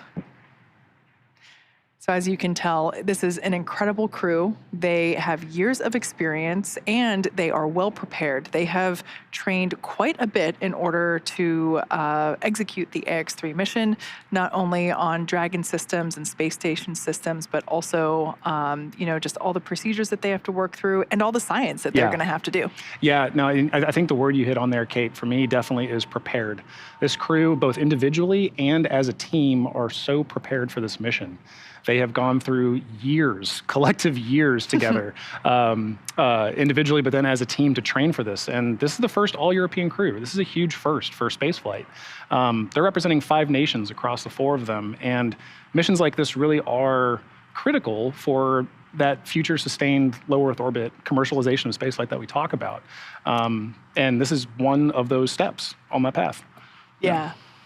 So we have a great view here of the Dragon capsule, and you might have noticed that our views go in and out due to ground station coverage. We don't have views the entire time, so we show them when we have them. And this view here is just breathtaking. It is a live view from the International Station of Dragon Freedom, which has now successfully docked with the International Space Station. We had confirmation of docking complete at 2:56 a.m. Pacific time. And here you can see an animation of the pressurized section, which is the top half, as well as the unpressurized section, which is the bottom half, or the trunk. Some dimensions there. You can kind of get a feel for how big it is. The solar arrays there, which is the black side of the trunk, those help to collect energy from the sun, which gets converted into a power source for the Dragon capsule while it is on orbit, both while it is at the station as well as when it is approaching, and as well as after it has undocked. So yeah, beautiful view. If you were watching our coverage earlier, there was a really cool moment, which we might actually get the reverse of it here coming up soon, but there was a very cool moment where I believe it was when Gary was walking us through some activity, and we were not able to see the capsule we weren't able to see Dragon at all. And then all of a sudden there was just a little bit of light, and it did a great job of illustrating just how quickly the space station is orbiting the Earth. It's going 17,500 miles per hour, and you complete an orbit every 90 minutes. And it's hard to fathom what that feels like, but the moment where this Dragon capsule went from being completely dark to just a sliver of light to fully lit like it is here. It was a very cool moment. Like you blink and you miss it. Yeah. But you're right. It was pitch black, and then the sun started rising on it, right? It had that image of it, and then suddenly it was there. Yeah, it was gorgeous. Very cool. Now, we mentioned that the crew has spent, I guess at this point it's almost like 37 and a half hours, but in that time they have completed 25 orbits. So they did have some downtime, fortunately, whenever they were on orbit during this journey, and I'm sure that they were taking lots of pictures. And I've said it before, if I were in the spacecraft, I would probably just have my face plastered to the window. Somebody would have to fight me for that seat, for access. Yeah. And yeah, so they've completed 90 orbits, and I'm sure during that time they've taken in as many views as they possibly can. Oh, exactly. And they're going to take in so many more, right? The next step that this crew is looking forward to is opening that hatch. Yeah. That is such a pivotal moment for any crew, right? To get into the space station and get into the ISS and go meet their crew members that they're going to be spending their time with. It is what the International Space Station represents. It's what it's for. And they had so much to do on this 37 and a half hours, multiple orbits trip up there.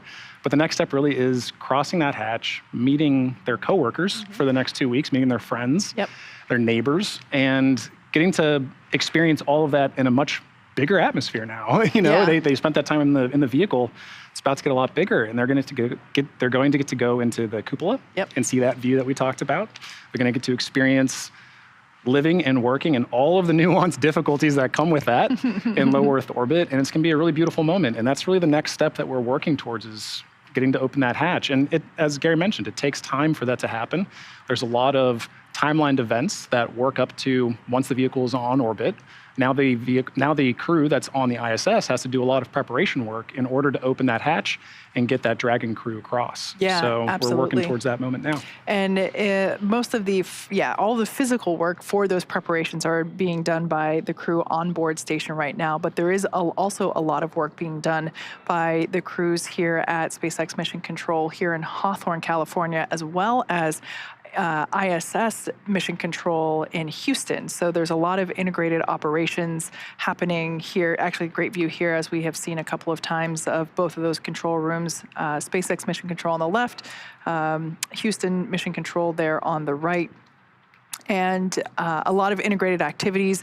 If you've been following along, you've heard either SpaceX Core, which is the Crew Operations and Resource Engineer, or NASA's Capcom, which is Freedom Houston on the big loop. Hardline audio config is complete. How do you hear?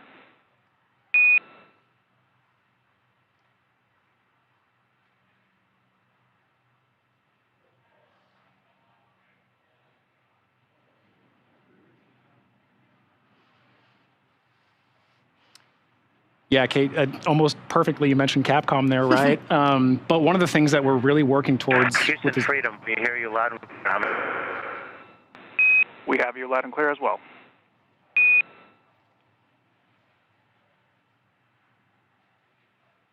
So that right there, just literally working through the procedures. Freedom Houston, can you try again on the big loop?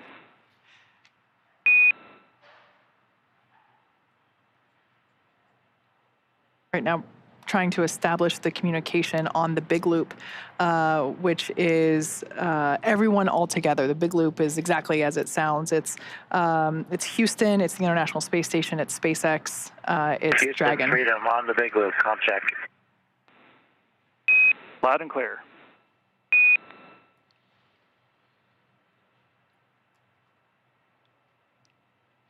Happy to say. All right, well, as we know, comm checks are an essential tool, an essential part of this effort, this joint effort that we have. And what the point that we're working towards at this moment is opening that hatch, and that'll ultimately culminate in a crew meeting ceremony, a crew welcome ceremony, where the AX3 crew gets to meet their ISS crew. And so with that, we will toss it back over to Gary with Mission Control in Houston. Thank you, John. Thank you, Kate. Yes, we are monitoring the operations here in Mission Control Houston. Main thing we're looking forward to is that vestibule pressurization, but you just heard that hardline comm checks. That was that umbilical that was mated between the Dragon and the International Space Station, providing power, no longer having to rely on the batteries and the solar arrays you see on the back end of Dragon from this view as the sun sets, and the International Space Station and Dragon orbit over northern China into an orbital darkness. But that hardline communication looking good. The vestibule pressurization is also looking good. Laurel O'Hara working through the steps to go ahead and equalize that pressure between the vestibule. Now, there's a couple of steps. First, of course, is equalizing that pressure and making sure that the pressure between the Dragon hatch and station hatch equalizes with that inside both of those vehicles. We're looking for about what we find at sea level, 14.7 psi. Now, just as we did when we were pressurizing the vestibule before, we're going to wait a little bit when we bring it up to pressure just to do what's called a thermal relaxation. When the pressure is brought up, there are these natural swings that occur due to the temperature inside of the vestibule, which has been exposed to vacuum up until the point of contact and capture from the Dragon. So we'll just allow a couple of minutes for that to relax and just be absolutely sure that we have a good pressurization and that we have no leaks indeed. We did, again, perform that leak check and everything looked good, which is why we are proceeding with these steps. But another caution before that APAS hatch is opened.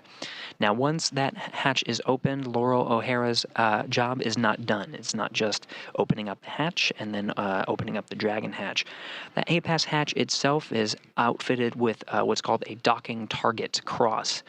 Now, this was the cross that you may have seen when Dragon was approaching the International Space Station. It's just really this target that allows for the guidance and navigation control equipment inside Dragon to lock on very precisely to the APAS hatch and go in for a docking. Now that is a removable part of the APAS hatch and part of the outfitting procedures. So Laurel O'Hara will go ahead and take that cross off and then cover the APAS hatch just as a protective measure. Make sure no one's bumping their heads on the way in, as it can be a tight squeeze to go in between the Dragon and APAS hatches and through the pressurized mating adapter. She'll outfit the hatch, taking off the cross, putting on a cover, and then she'll also route some ducts through the pressurized mating adapter that will blow some fresh cabin air from inside the International Space Station to that vestibule. Interesting thing that happens in microgravity is when air is not actively circulating in the pressurized mating adapter, which often that node 2 forward hatch is closed, sometimes there can be these interesting pockets of carbon dioxide. So this will flow some fresh air, make sure the temperature and make sure that air is well mixed and the temperature is good, and allow a very comfortable, safe, and cushy float into the International Space Station for that Axiom Mission 3 crew. So again, Laurel O'Hara, just to recap, is continuing with the pressurization of that APAS hatch, making sure that everything is good for the Axiom Mission 3 crew. Of course, it is not just Mission Control Houston and Mission Control Hawthorne, California. Right down the road from here in Mission Control Houston is MCCA, Mission Control Axiom, who are going to be monitoring, who have been monitoring the crew throughout this journey and will continue to work in tandem with the International Space Station flight control teams here in Houston through many of the activities they have scheduled for their long stay aboard. Long meaning just about 2 weeks. We can expect them to do some of the things that John was talking about, some science activities, many outreach activities, lots planned for the private astronauts who are going to be spending their days aboard the station and maximize every day and the opportunities they have while on board the orbiting complex.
Again, we're standing by. We're following along on the pressurization procedures between the International Space Station and Dragon.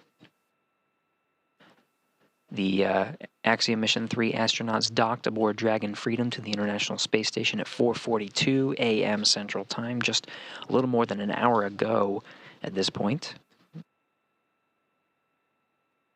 After that soft capture, they went through the sequence of the docking sequence, which includes a hard dock and the 12 latches that secure Dragon to the International Space Station, mating umbilicals, stowing the soft capture ring, and ensuring that Dragon is secured to the International Space Station. Now the teams are working in tandem to bring that pressurization, the space in between those two hatches, those two vehicles, up to equalize so they can start opening up the hatches and welcome the crew.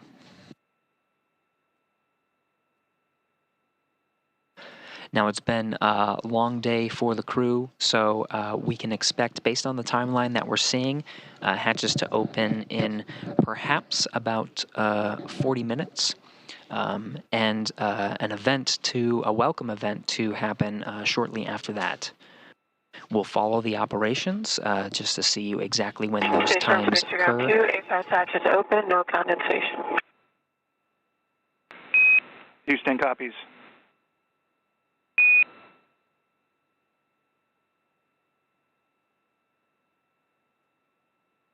That was confirmation from Laurel O'Hara and Jasmine Mogbelli. The two of them were tasked with monitoring Dragon's approach and docking to the International Space Station. Laurel O'Hara has been mostly at work, but of course Jasmine Mogbelli not far behind. Two of them working to, like I said, pressurize that vestibule, which we just heard has been pressurized and equalized, and that APAS hatch, this is the hatch on the International Space Station side, that is now open.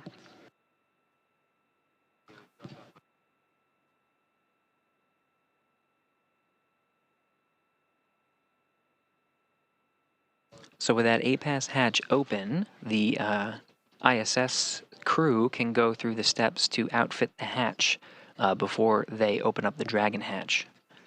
Now, we've been checking in with the Dragon crew, the Axiom Mission 3 crew, periodically. They've been working through the steps to doff their suits and prepare for eventual ingress, while the International Space Station crew goes through these procedures. But just to review once again, once the APAS hatch is open, there's a bit more steps to go. There's a couple of steps to outfit the APAS hatch itself, including taking off the docking target cross, which was used as part of the rendezvous approach and docking procedures that allowed targeting from the Dragon spacecraft to accurately dock to the International Space Station. It sticks out a bit, so that'll be removed just as a safety measure, as well as covering the APAS hatch. The APAS hatch is made of metal, so of course the covering the hatch will be another safety measure just to ensure when the Axiom Mission 3 crew ingresses, in case they do bump their head, it won't be as much of an issue. So those safety measures and just making sure that the pressurized mating adapter itself is nice and clear. Now, in addition to outfitting the hatch, they will also ensure that air is circulating properly in this vestibule, which has been closed primarily, and now especially the vestibule has been exposed to vacuum up until the point of docking.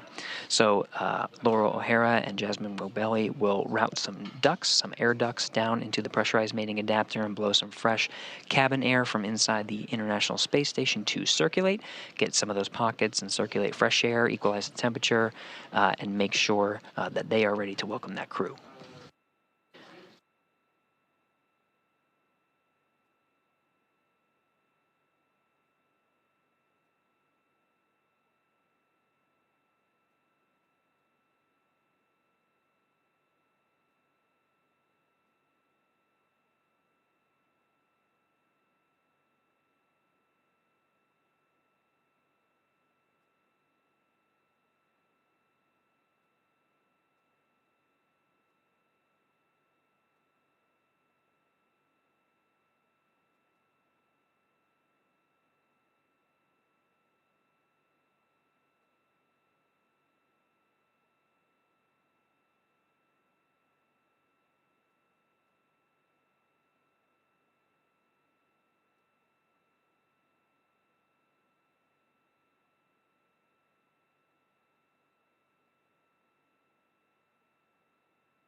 Dragon SpaceX on the big loop, looking for a status on 4.012 and also 4.400.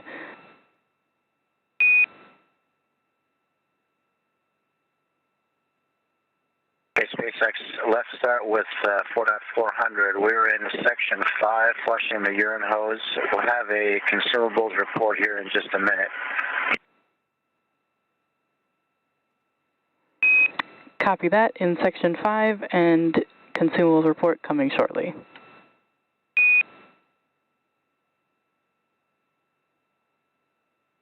That's a good copy.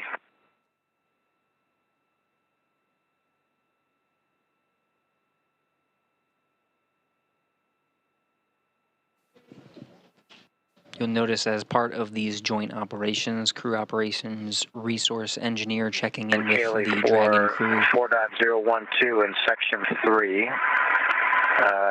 Comfort garments for seats 1, 3, and 4 will be trashed. Mine were trashed after launch. And all 4 suits are disinfected and being dried in various stages.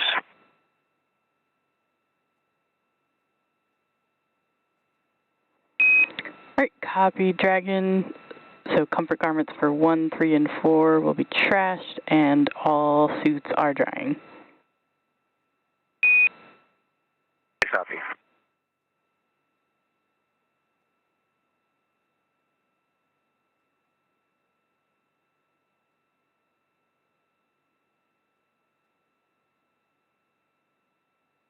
SpaceX Freedom, would you like that inventory report on the big loop or on Dragon to ground?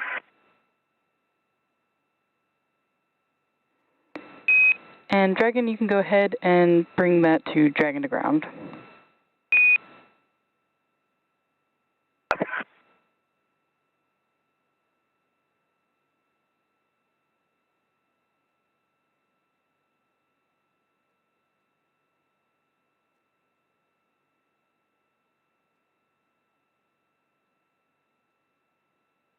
SpaceX Dragon on Dragon to ground.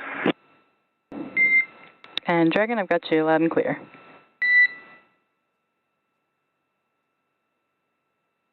Starting back, we're in 4.400 section 3, and when it comes to bottles consumed, water bottles, we have consumed a total of 19 bottles. So all bottles in bag 201, all bottles in 202, all bottles in 204, and we have consumed 4 bottles from 203.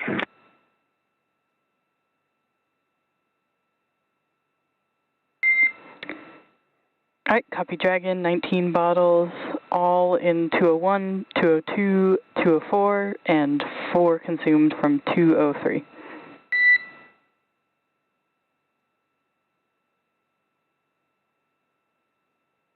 And meals consumed are all meals from 301, all from 302, all from 304, and 2 from 303. Copy Dragon, all meals in 301, 302, 304, and 2 from 303. Thank you.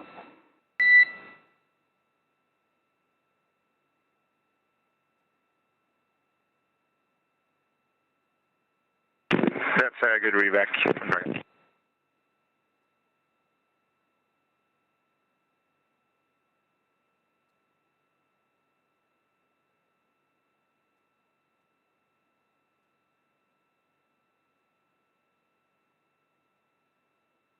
So a quick recap, we're continuing to work through the procedures of preparing the Axiom Mission 3 astronauts' ingress into the International Space Station and welcome by the Expedition 70 crew.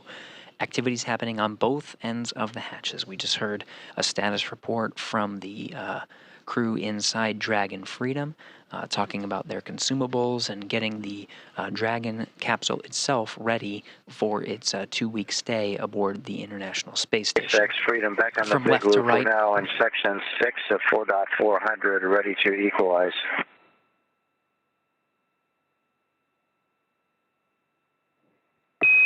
And Dragon, copy, you are in section 6 of 4.400.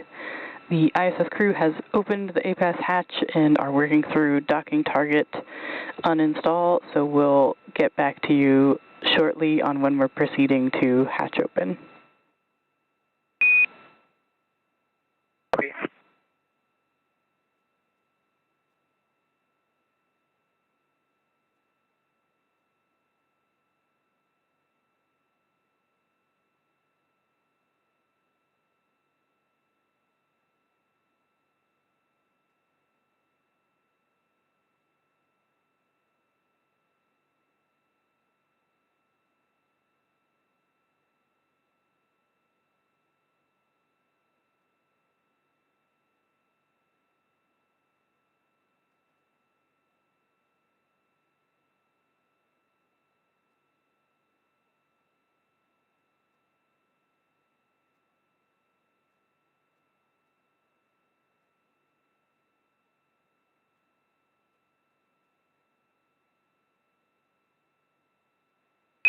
And Dragon SpaceX on the big loop, looking to see if we are good to come back on board with video.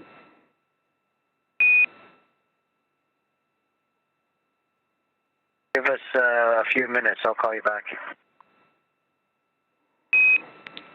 Copy that.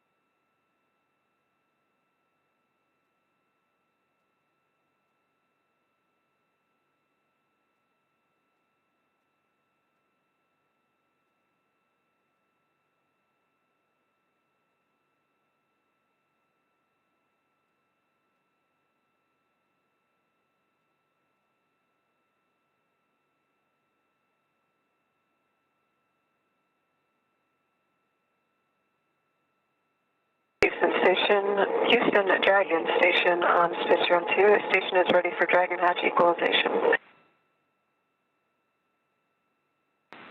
Houston copies, standby.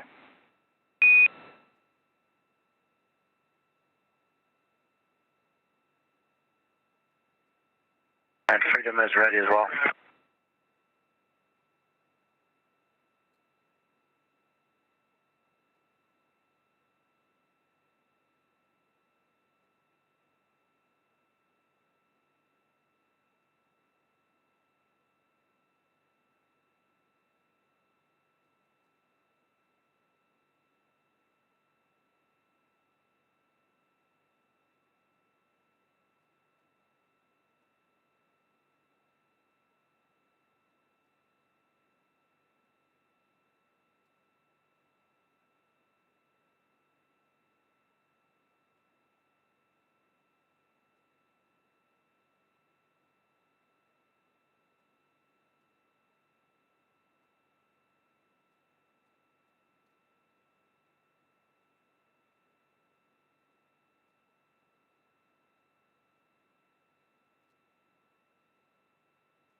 Now getting views from the inside of the International Space Station.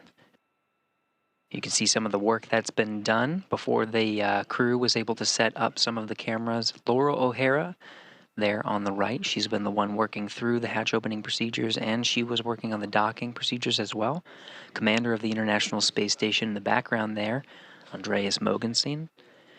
In the foreground, Jasmine Mogbelli, NASA astronaut, has been working in tandem with Laura O'Hara to monitor Dragon's arrival and the Axiom Mission 3 crew, as well as through the hatch opening steps.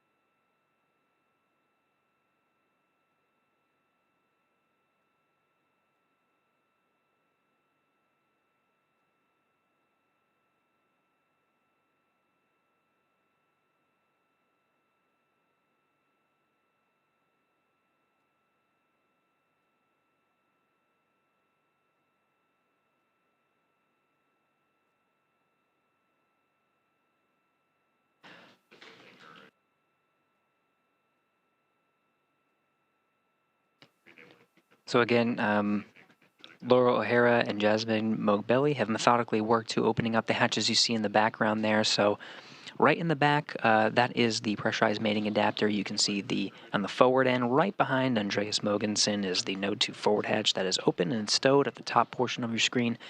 And then deep in the pressurized mating adapter is the APAS hatch, which has been outfitted for the Axiom Mission 3 crew's arrival. Docking target has been removed, covers have been added, and ducts have been brought in to circulate air, and you can see at this point have already been pulled out. So the area within the pressurized mating adapter and vestibule has been equalized with the pressure of the International Space Station. The next step really is opening up the Dragon hatch.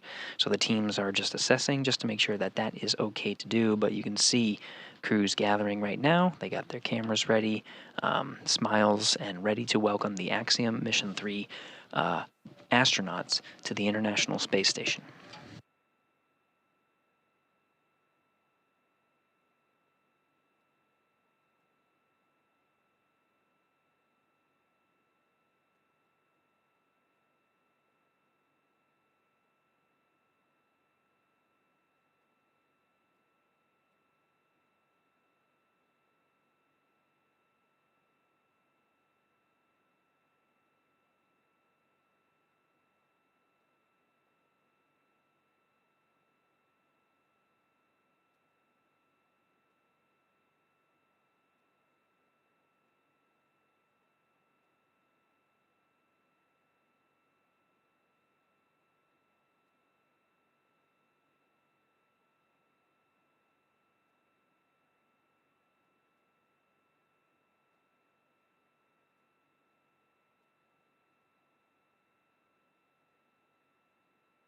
Coming into frame is Satoshi Furukawa. Heading left from this view into the Japanese experiment module.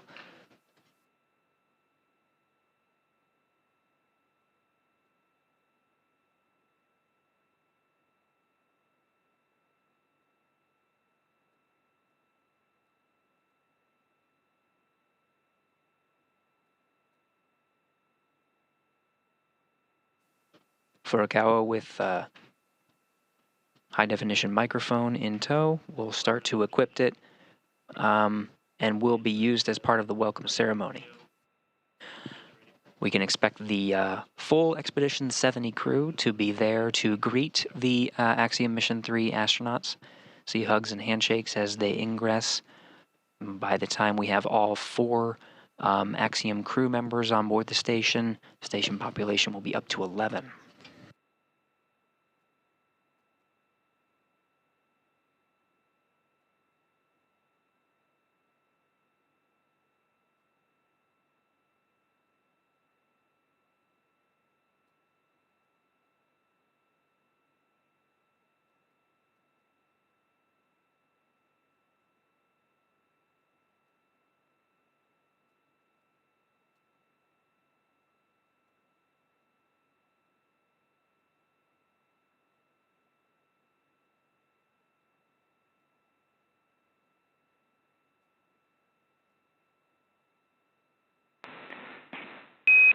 Station and Freedom, Houston on the Big Loop. Stand by for equalization, expected to take 3 minutes.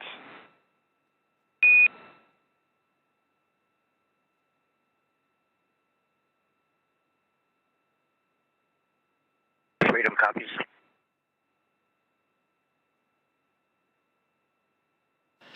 Michael Lopez Alegria, the commander of Dragon Freedom for the Axiom Mission 3 mission, confirming that he'll start working through the steps to equalize the pressure and to open up the hatch of Dragon Freedom.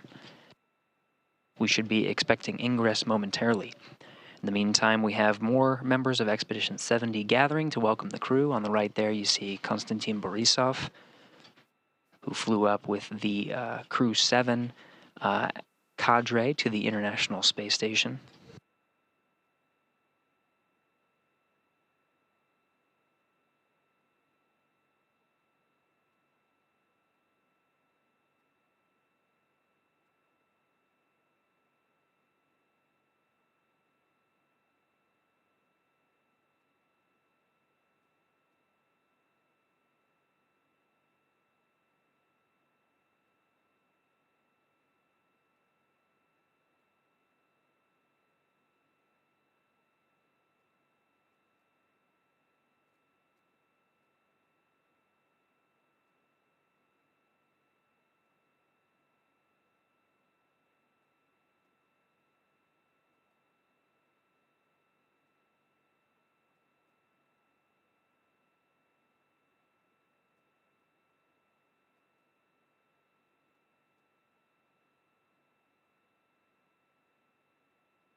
Again, two control rooms working in tandem through these operations.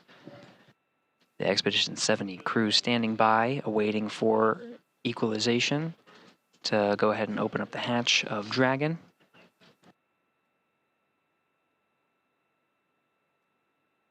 Should be expecting hatch open momentarily to welcome the Axiom Mission 3 astronauts to the International Space Station.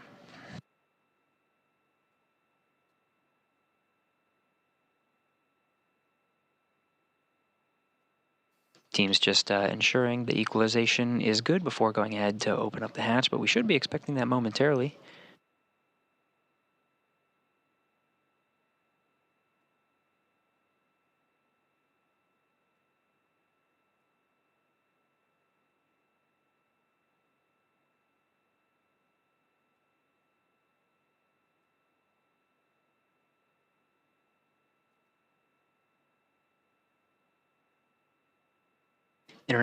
International Space Station Commander Andreas Mogensen heading towards the hatch.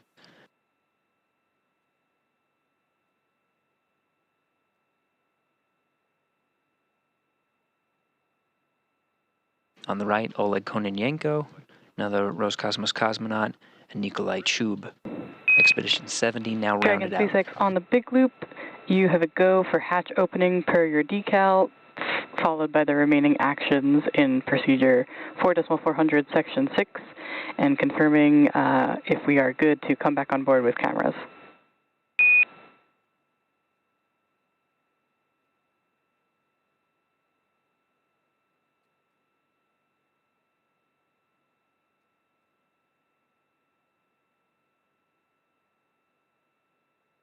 SpaceX Freedom, copy, standby 1.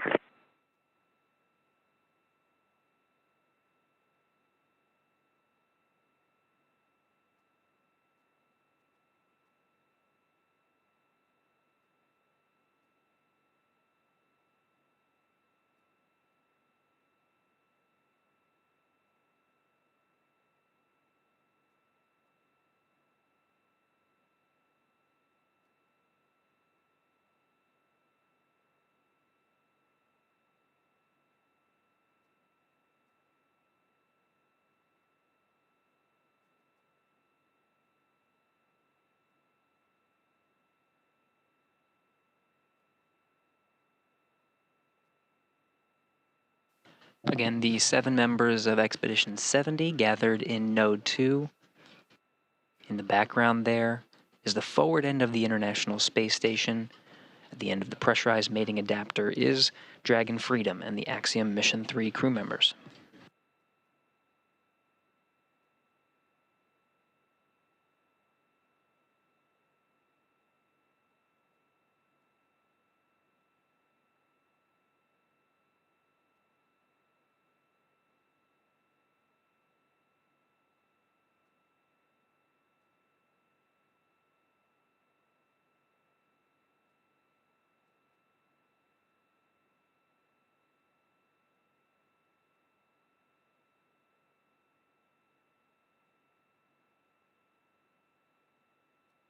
SpaceX Freedom, you may come on board and we're opening the hatch. Copy that, Freedom.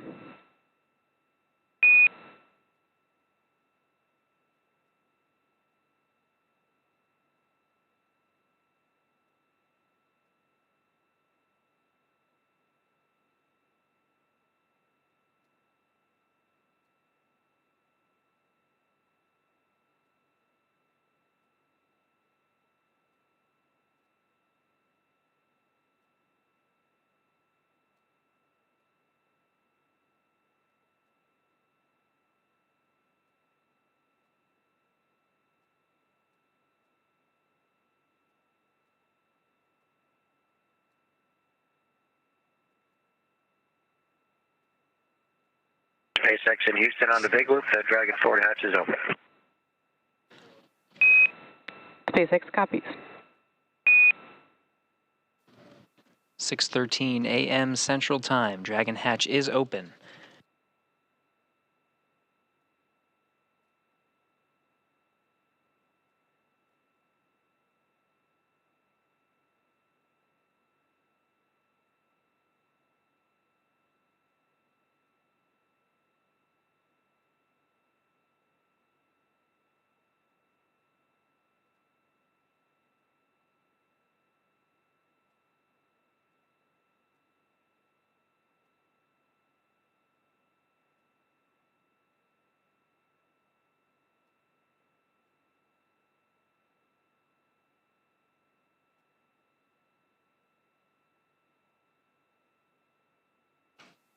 Jasmine Mogbelli in the background there with the still camera. Way down in the pressurized mating adapter is Andreas Mogensen, International Space Station Commander, working with the Dragon crew to open up the Dragon hatch, and we should be seeing some of the private astronaut mission crew members. Freedom on the big loop. We are complete with 4-400 entering ISS. Copy that, Freedom. Welcome aboard.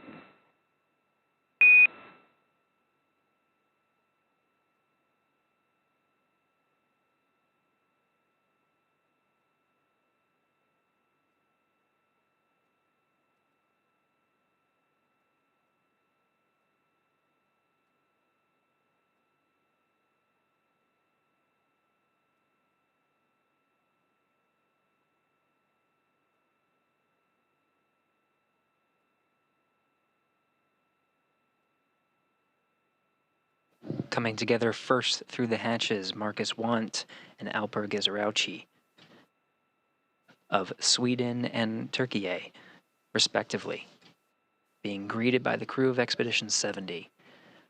The two are followed by Walter Villaday, pilot of the Dragon Freedom. Last coming into the International Space Station, Commander Michael Lopez Alegria.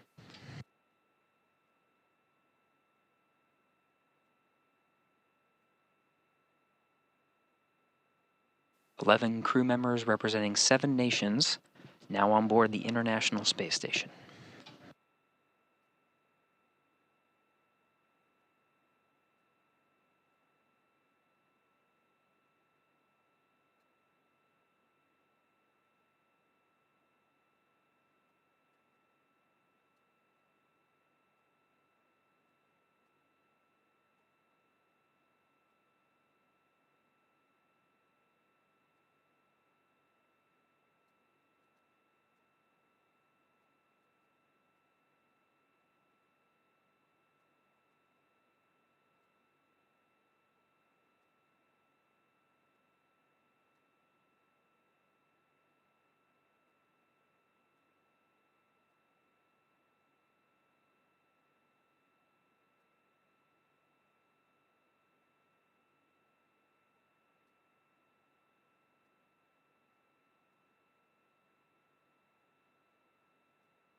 Again, 11 crew members on board the International Space Station now, representing Expedition 70 and the Axiom Mission 3 crew.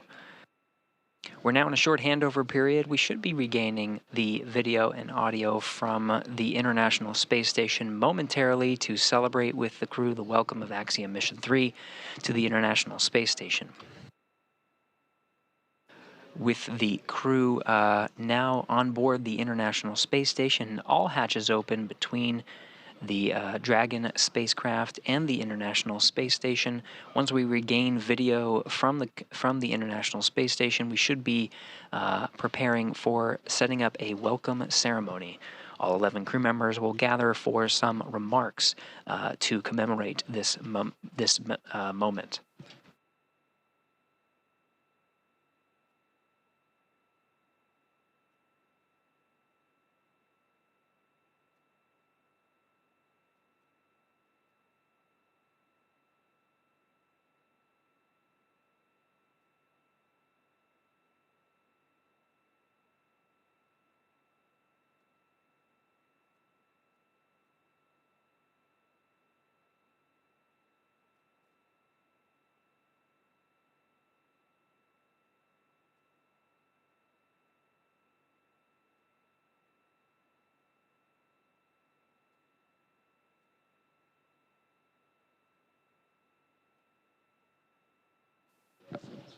Back on board the International Space Station, again, Expedition 70 gathered with the Axiom Mission 3 crew. All chatting ahead and having some initial remarks amongst each other before we begin that formal welcome ceremony.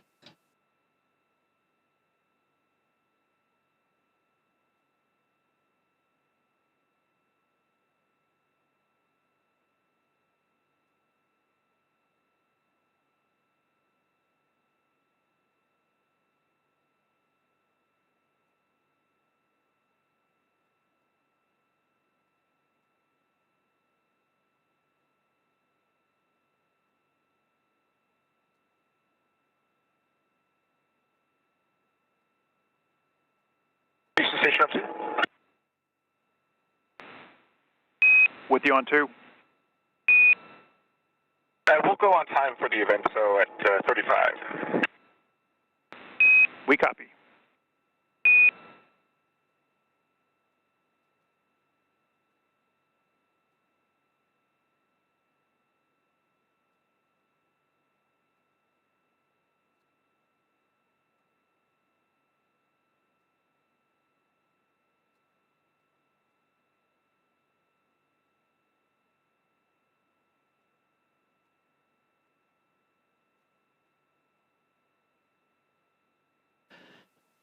So the crew of Expedition 70 and, again, Axiom Mission 3 astronauts on board the International Space Station confirming they have a set block of time for starting this welcome ceremony, and they will take it. Right now, 6:20 a.m. We should be starting that welcome ceremony in 15 minutes.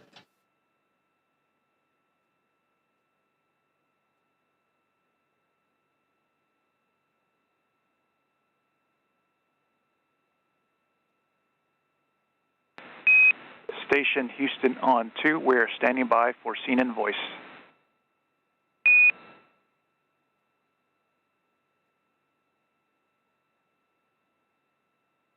Copy, I just need to change the batteries.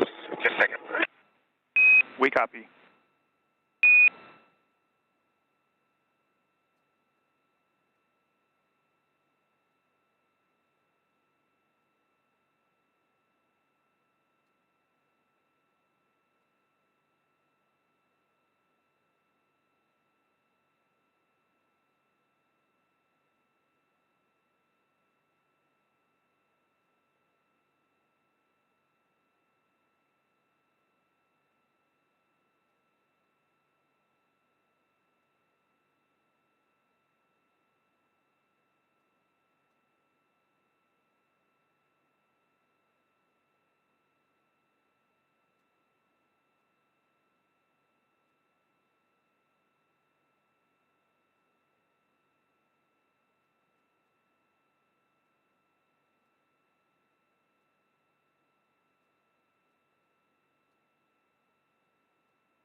Multinational crew currently gathered in Node 2 ahead of the welcome ceremony. We're expecting that to start at 6:35 a.m. Central Time.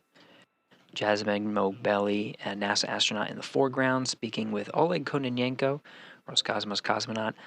To his right is Roscosmos cosmonaut Konstantin Borisov, speaking with Walter Villiday of Italy, and the pilot of Dragon Freedom for Axiom Mission 3. Expedition 70 member Nikolai Chub coming into frame behind Mogbelli.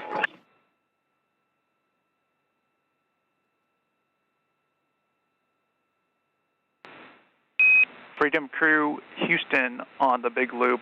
Just a friendly reminder, we need for you to complete step 6 and 2.102 prior to the event. Yeah, Houston, this is Freedom on the big loop. We are complete with 6.1. Your go for IMV fan activation. Copy, we'll get it in work.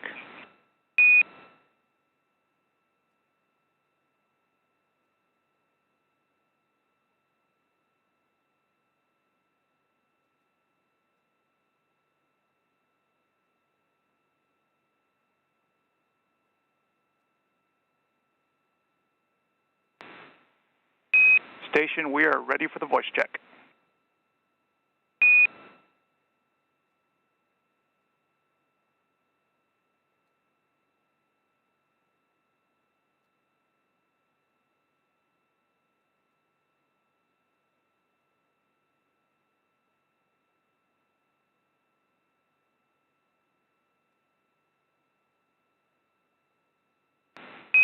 Thanks, Andy. We can use another 10 count, please.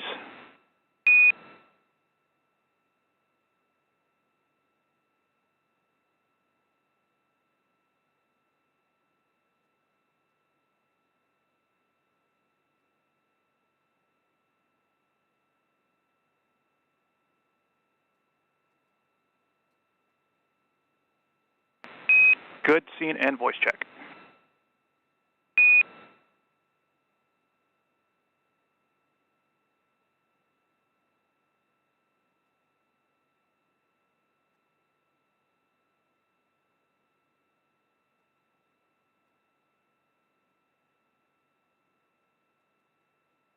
As is typical with in-flight events aboard the International Space Station, conducting a scene and voice check, and we're seeing more members of Expedition 70 gather ahead of the welcome ceremony.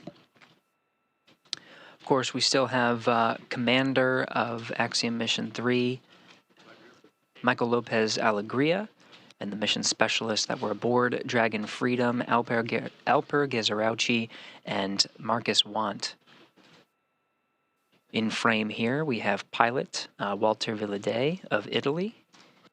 To our right, his left, commander of Expedition 70 aboard the International Space Station, Andreas Mogensen of Denmark.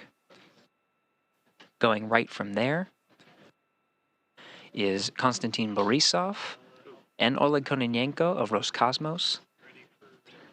Continuing around the circle, Laurel O'Hara and Jasmine Mogbelli of NASA, and on the left, Nikolai Chu. Freedom crew, Houston on the big loop. You have a go for 2.102, steps 6.2 and 6.3.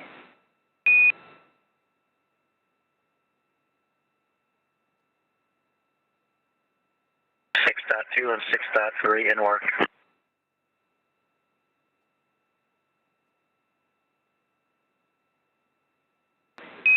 And to clarify, Freedom, you have a go to complete the rest of step 6.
Again, we're tracking towards the welcome ceremony of all 11 crew members on board the International Space Station, starting at 6:35 a.m. Central Time. This is really the middle of the day for the Expedition 70 crew members and Axiom Mission 3 crew members. Right after the welcome ceremony, their day is not quite done. All crew members will participate in an initial International Space Station safety briefing, just to ensure they're up to date with the latest information and the freshest information as they proceed about the rest of their day. Some of the crew members will then enjoy a lunch, while the remaining crew members are briefed by the International Space Station Expedition 70 Commander Andreas Mogensen, who will brief the private astronauts who have just been welcomed on board the International Space Station Axiom Mission 3. Astronauts will get a briefing from the commander. Afterwards, the Axiom Mission 3 astronauts will proceed with cargo unloading and some initial experiment and equipment setup before the end of their day.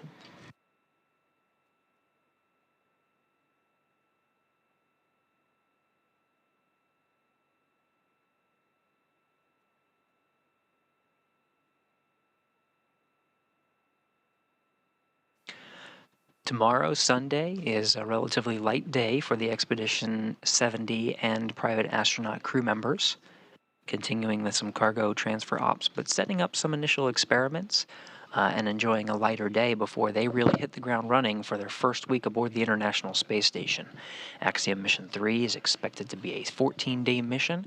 Right now we're targeting approximately February 3rd, pending weather, for the undock opportunity for the Axiom Mission 3 astronauts to leave the International Space Station and splash down off the coast of Florida.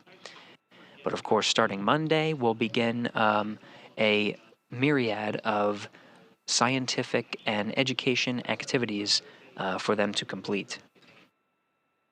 All this work has been timelined in months in advance to coordinate the schedules of 11 crew members on board the International Space Station to ensure there is a seamless transition of using different scientific experiments and facilities, and that 11 crew members can get an incredible amount of science and discovery done in a short amount of time.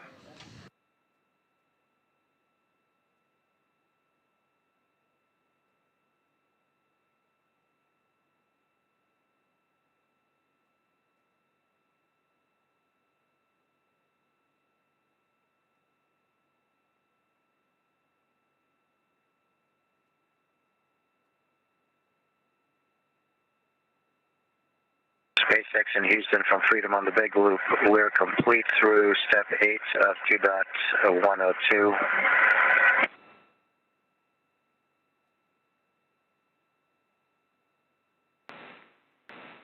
Houston copies. And SpaceX copies.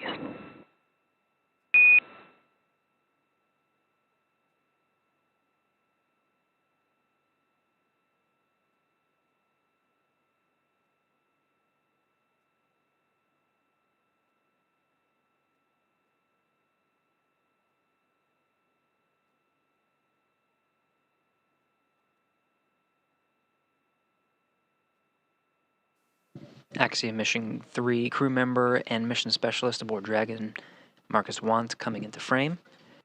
We'll start seeing all 11 crew members come into frame as they close out some of their activities. We're expecting to begin the welcome ceremony on time in just about 3 minutes.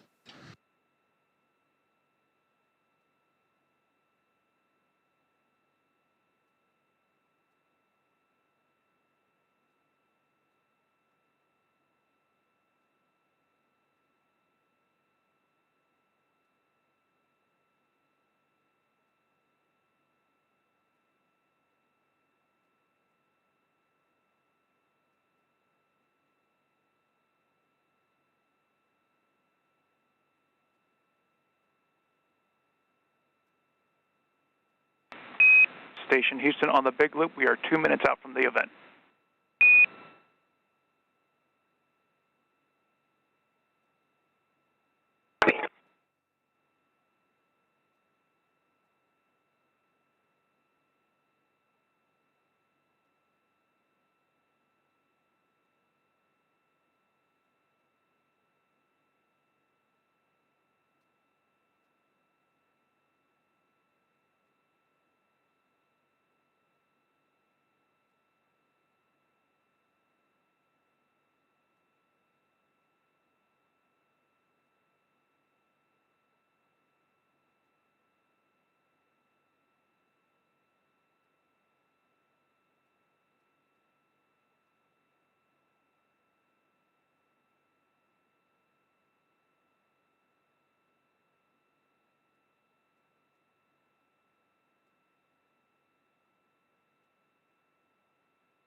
Station, this is Houston. Are you ready for the event? We are ready for the event. Please begin the welcome ceremony.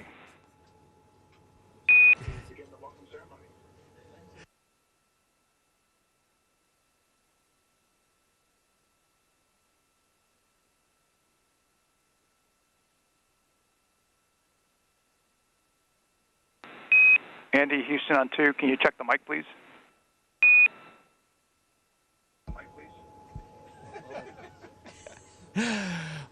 On behalf of the Expedition 70 crew, I'd like to welcome Axiom 3 on board the International Space Station. This is an incredibly exciting time for human spaceflight with the third private mission, which is allowing many more countries to participate in the scientific research and technology development that we do on board this orbiting laboratory. We have doubled the number of nationalities on board the space station, going from 4 to 8, which I think is a great testament to the international collaboration which underpins this marvelous space station. I'm also very proud as a European to welcome 4 other Europeans. I think this is the first time in the history of the space station that we have 5 Europeans on board at the same time. And certainly it's the first time that we have 2 Scandinavians on board. So I'm very happy to welcome my fellow Scandinavian, Marcus. But we look forward to the next 2 weeks, to an intense period of work on board the space station. So a big warm welcome to Axiom 3 from us on board the space station. Thanks, Andy. I think you said it very well. This is really a symbol of how Axiom, in conjunction with NASA and all the partners, is working to expand human access to low Earth orbit. And we've got, as Andy said, so many nationalities represented on board, and this is really symbolic of what we're trying to do to open it up not only to other nations, also to individuals, to researchers, to continue the great work that's been going on board the ISS for the last 2 decades plus. The ride uphill was pretty exciting. Never gets old. I think we probably spent a few more hours in Dragon than we felt like we needed to, but it was all good. Great vehicle. Thanks to you at SpaceX for putting that thing together for us and for such smooth operation. Let me pass the microphone down to my crewmates just for a couple words, and then I'd like to get it back at the very end, if that's okay. Walter? Yeah. Thank you, Mike. I want to, first of all, thank the expedition crew for this warm welcoming. It's amazing to be up here and to see how much really all the countries and this amazing international collaboration has made in space, creating this outpost. And I'm very grateful for Italy, and just a few words in Italian. So thank you, grazie grazie a tutta l'Italia. Vorrei ringraziare non solo l'aeronautica militare ma anche tutte le istituzioni che hanno portato qui questa missione in questo straordinario contesto di collaborazione internazionale in cui abbiamo portato scienza, e per 2 settimane saremo qui a collaborare e lavorare con questo equipaggio internazionale straordinario. Grazie mille, and now I hand over to my colleagues and friend Alper from Turkey. Thank you so much. I would like to thank first for your kind hospitality to Expedition 7 crew over here. They were waiting for us at the door, actually, so that was a very nice, kind welcoming for us. I would like to thank for everybody for their great effort for us to be able to make it over here in the last 8 months training period, as well as all the counterparts for their contribution for our safe travel to make it over to ISS. We are happy as Turkey to step for the first time in our history, and looking forward to contribute into the science and research efforts over here. And I would like to say a couple words to my country. Türkiye Cumhuriyeti'ni kurarak bizlere emanet eden Gazi Mustafa Kemal Atatürk ve silah arkadaşlarına, bu vatan için canını veren tüm şehitlerimize, buraya adım atmamızı sağlayan güçlü iradesiyle devletimize ve bu imkanları bize sağlayan milletimize şükranlarımı sunuyorum. İstikbal göklerdedir. Now I would like to pass over the microphone to my dear friend Marcus Wandt from Sweden, representing here, Isa. Thank you, Alper. I also want to say first a big thank you to Expedition 70 for greeting us and knocking on our door in the middle of everything. It was pretty amazing. Been flying around and orbiting Earth for 36 hours or so, and then someone knocks on the door. That's pretty strange. And also, I want to say that having this many nationalities on a mission like this, and it just tells me that collaboration can take you very far. Entering the hatch here and meeting other people in space from so many different cultures and places around the world just give me a strong sense of future, which is awesome. I also want to say a few words in Swedish to Sweden. Så hej allihopa där hemma. Det här är förstås en fantastisk känsla.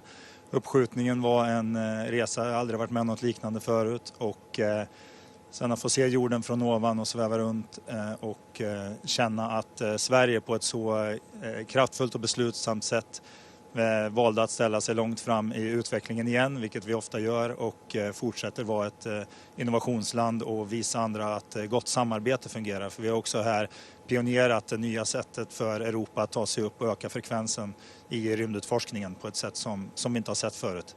Så otroligt stolt att få representera Sverige och Europa här uppe. All right, thank you. Mike. So now I'd like to continue a bit of a tradition that we've started, and that is to award the Universal Astronaut symbol pin, if I don't lose it, to each of these steely-eyed aviators. I think it's telling that these will be the 7th, 8th, and 9th people that Axiom has provided pins. In fact, since we started flying in 2022, no agency has pinned more new astronauts. And again, this is symbolic of us trying to open up the access to low Earth orbit to more and more people. So first of all, Colonel Walter Villadé, it is my pleasure to... No, I'm going to put it on you. Oh, right. Hey. You'll be number 609. Wow. That's a privilege, Mike. Thank you so much. Let me see if I can stabilize myself without messing.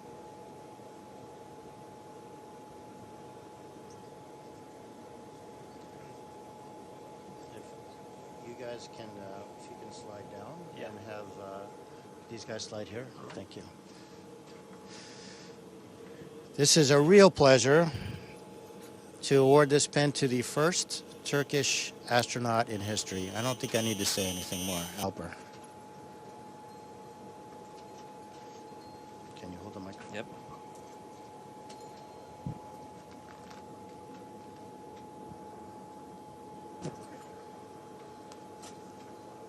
Uh-oh. I actually broke it.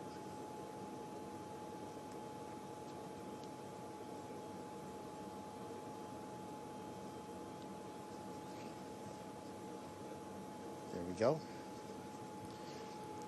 And finally, Marcus. Thank you, Andy.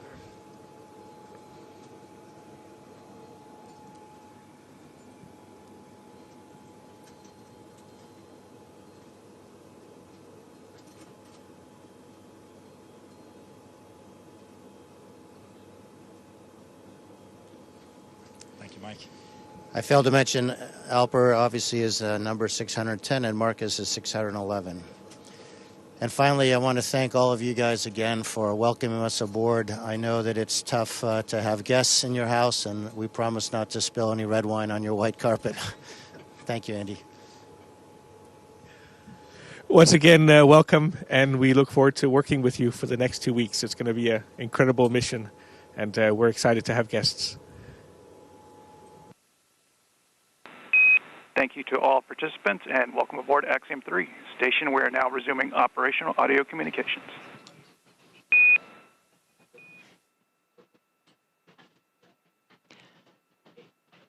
All right, 11 astronauts on board the International Space Station working together for science and discovery. It's going to be a very busy and jam-packed couple of weeks with a full space station, but certainly nothing that can't be handled. This will be the third time we have a private astronaut crew on board the International Space Station, the third time we have 11 astronauts as part of this mix as complement of private and government astronauts, and of course the private astronauts representing their own governments, expanding nations to 7 nations right now on board station, conducting science for the benefit, really, of the world. For that, really, that will conclude our coverage here in Mission Control Houston before, of course, the expedition crew and the Axiom Mission 3 astronauts. Really, the journey has just begun. So that'll wrap it up here in Houston. I'll toss it over to Kate for some closing words from Hawthorne. Thanks so much, Gary. It really was so wonderful to see them all together. Some really nice words there from our commander, MLA. But on that note, we're going to wrap up our live joint coverage of AX-3's arrival to the International Space Station. It's been an honor to support the Axiom 3 mission thus far. We wish Marcus, Alper, Walter, and MLA a successful time on station, and we look forward to joining you when it's time to return home. Yeah, Kate, from launch to docking, it has been an absolute pleasure sharing this desk with you again, so thank you. Over the course of the crew's time on station, we will be producing mission updates from Axiom's Space Station Development Facility, with Commander Lopez Alegria sharing highlights and special moments with Walter, Alper, and Marcus. So please be sure to visit axiomspace.com and follow the Axiom social media channels for real-time updates. And with that, on behalf of SpaceX, Axiom Space, and NASA, thank you all for tuning in to watch from wherever you're watching from. With that, good morning, good evening, or good night.